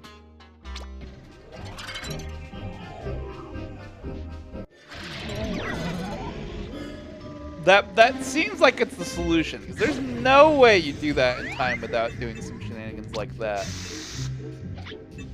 Plus, it seems like... Okay, hold on. Let me restart. I know how to do this. Need something faster made, crew. Okay. The problem is that we're doing a log choice mission, so things are gonna be a little bit hairy for a second. Okay, we're gonna put this up here, right? Wait, no, I know how to do this. I know how to do this. I know how to do this now. Cut me some slack. Give me a break. I got this. Okay. We're gonna modify this. We gotta go down one, grab that, put this on top of Banjo's head, and then we grab this, go over here, put that there, and this will let us raise up a lot quicker.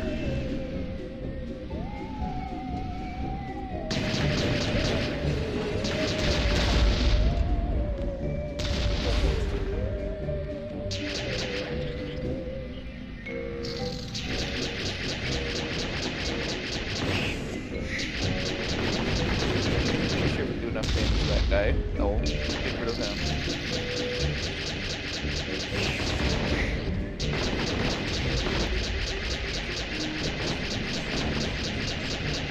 A bit of this is going to be me figuring out how to do this time. I think that's it though. I think we game it. Okay, we ran out of ammo though, so that's less than preferable. I think the spike should finish him off. Yep, there we go. So much easier. Easy game, easy game. That's amazing. It's like a Star Spades episode 3 when Captain Fubar vaporized the Dingleberry Jones.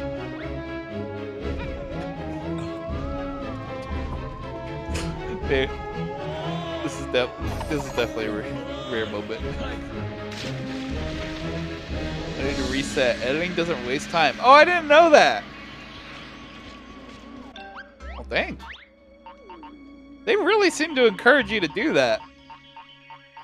I like just to go with the with it as like with the vehicle as is whenever I can. But that definitely seems like the kind of challenge where they're like egging you on into doing that, you know? Because like, how else do you do it in that little time? We're gonna go ahead and do this Jinjo mission real quick, assuming I can get to it. I actually might have an easier time if I go with the Humbacopter. This is the log helicopter. I need the Humbacopter. Very easy though. We got that done pretty quick. Once we do this Jinjo mission, this might be the last thing for the day. And then it's just doing more of the Jinky challenges once we come back tomorrow. Ah! Don't get it sucked. Let's see over here. If I were a Jinjo, I had a challenge. Is he not actually up here? Am I Goofus Supreme? No, he's over here. Okay. What you got for me, Jinjo? I feel like it might be a Jinjo hurling challenge. No! Jinjo Taxi Freewheel. Yeah, I know. Hitching a ride from strangers can be a bad idea, but look at you. You're just a big cuddly bear. Good for you, bud. You take me to the airlock? I love watching stuff get ejected into space. I'm gonna eject you from space, you fucking Jinjos. I hate the Jinjos here. They say the weirdest shit, bro. Okay, so I'm guessing the whole gimmick with this one is that we don't have any sort of, like, gas or, like, engine or anything. Yeah, grunt bots are still in this taxi's engine, so you have to roll there without power.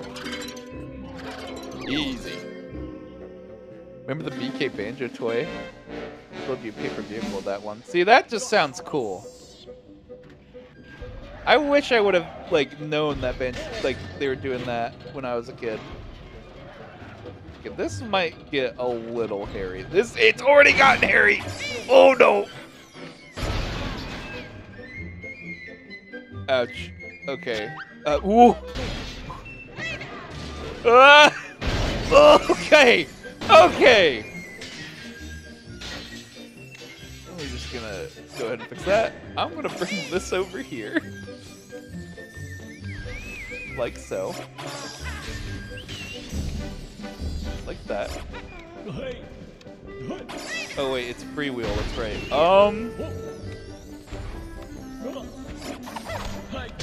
Okay, okay. Here's the Jinjo. Get in, Goofus. Okay. And then we just gotta roll off of here. Ever so slowly. Hold on, just gotta give it a little push. Oh, he jumped out. That's right. I think if it flips over, he jumps out. Oh, no. We might need to make use of the brakes on this challenge. Maybe just a little bit of brake. Just a little bit of braking.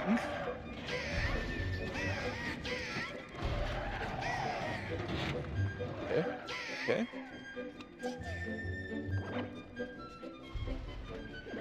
Just gotta. Okay. Okay. Okay. Okay. Okay. Okay. Got onion by the Grinch. Oh, that's wild. That darn Grinch always getting into trouble. Ooh boy. Ooh, ooh, ooh. Okay. It's fine. It's fine. It's fine. It's fine. It's fine. It's fine. It's fine. It's fine. It's fine.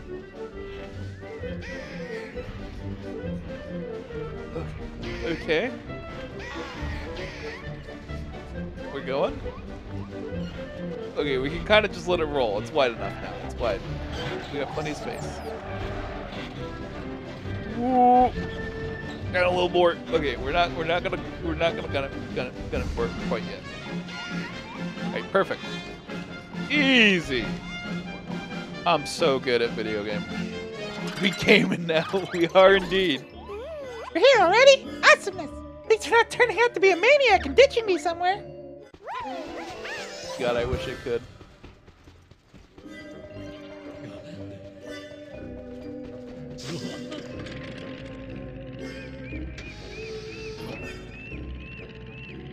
Let's see here. I want to go over here real quick. I'm pretty sure that's definitely it for today though. We've been going for like 3.5-ish hours, and I'm ready to go work on some stuff. So mostly working on getting all the VODs and stuff uploaded. But it should be just Captain Blubber and Jolly Roger here to finish us out. What is with your mask, brother? Oh, right, because he usually has his hat on. Yeah, he looks like a robot. There you go. But yeah, it was fun. We played Saucer of Peril for like 2 hours and suffered, but aside from that, great times. Good times were had.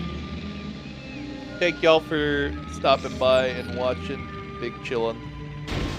We will hopefully, I say hopefully because my sleep messed up, hopefully be back tomorrow. more at the normal time rather than like really late in the afternoon like we started up today. Well, it wasn't really late in the afternoon, but it was very late in the morning. I'll try and like get my sleep fixed enough that we're good. Oh boy. Goodbye, everyone.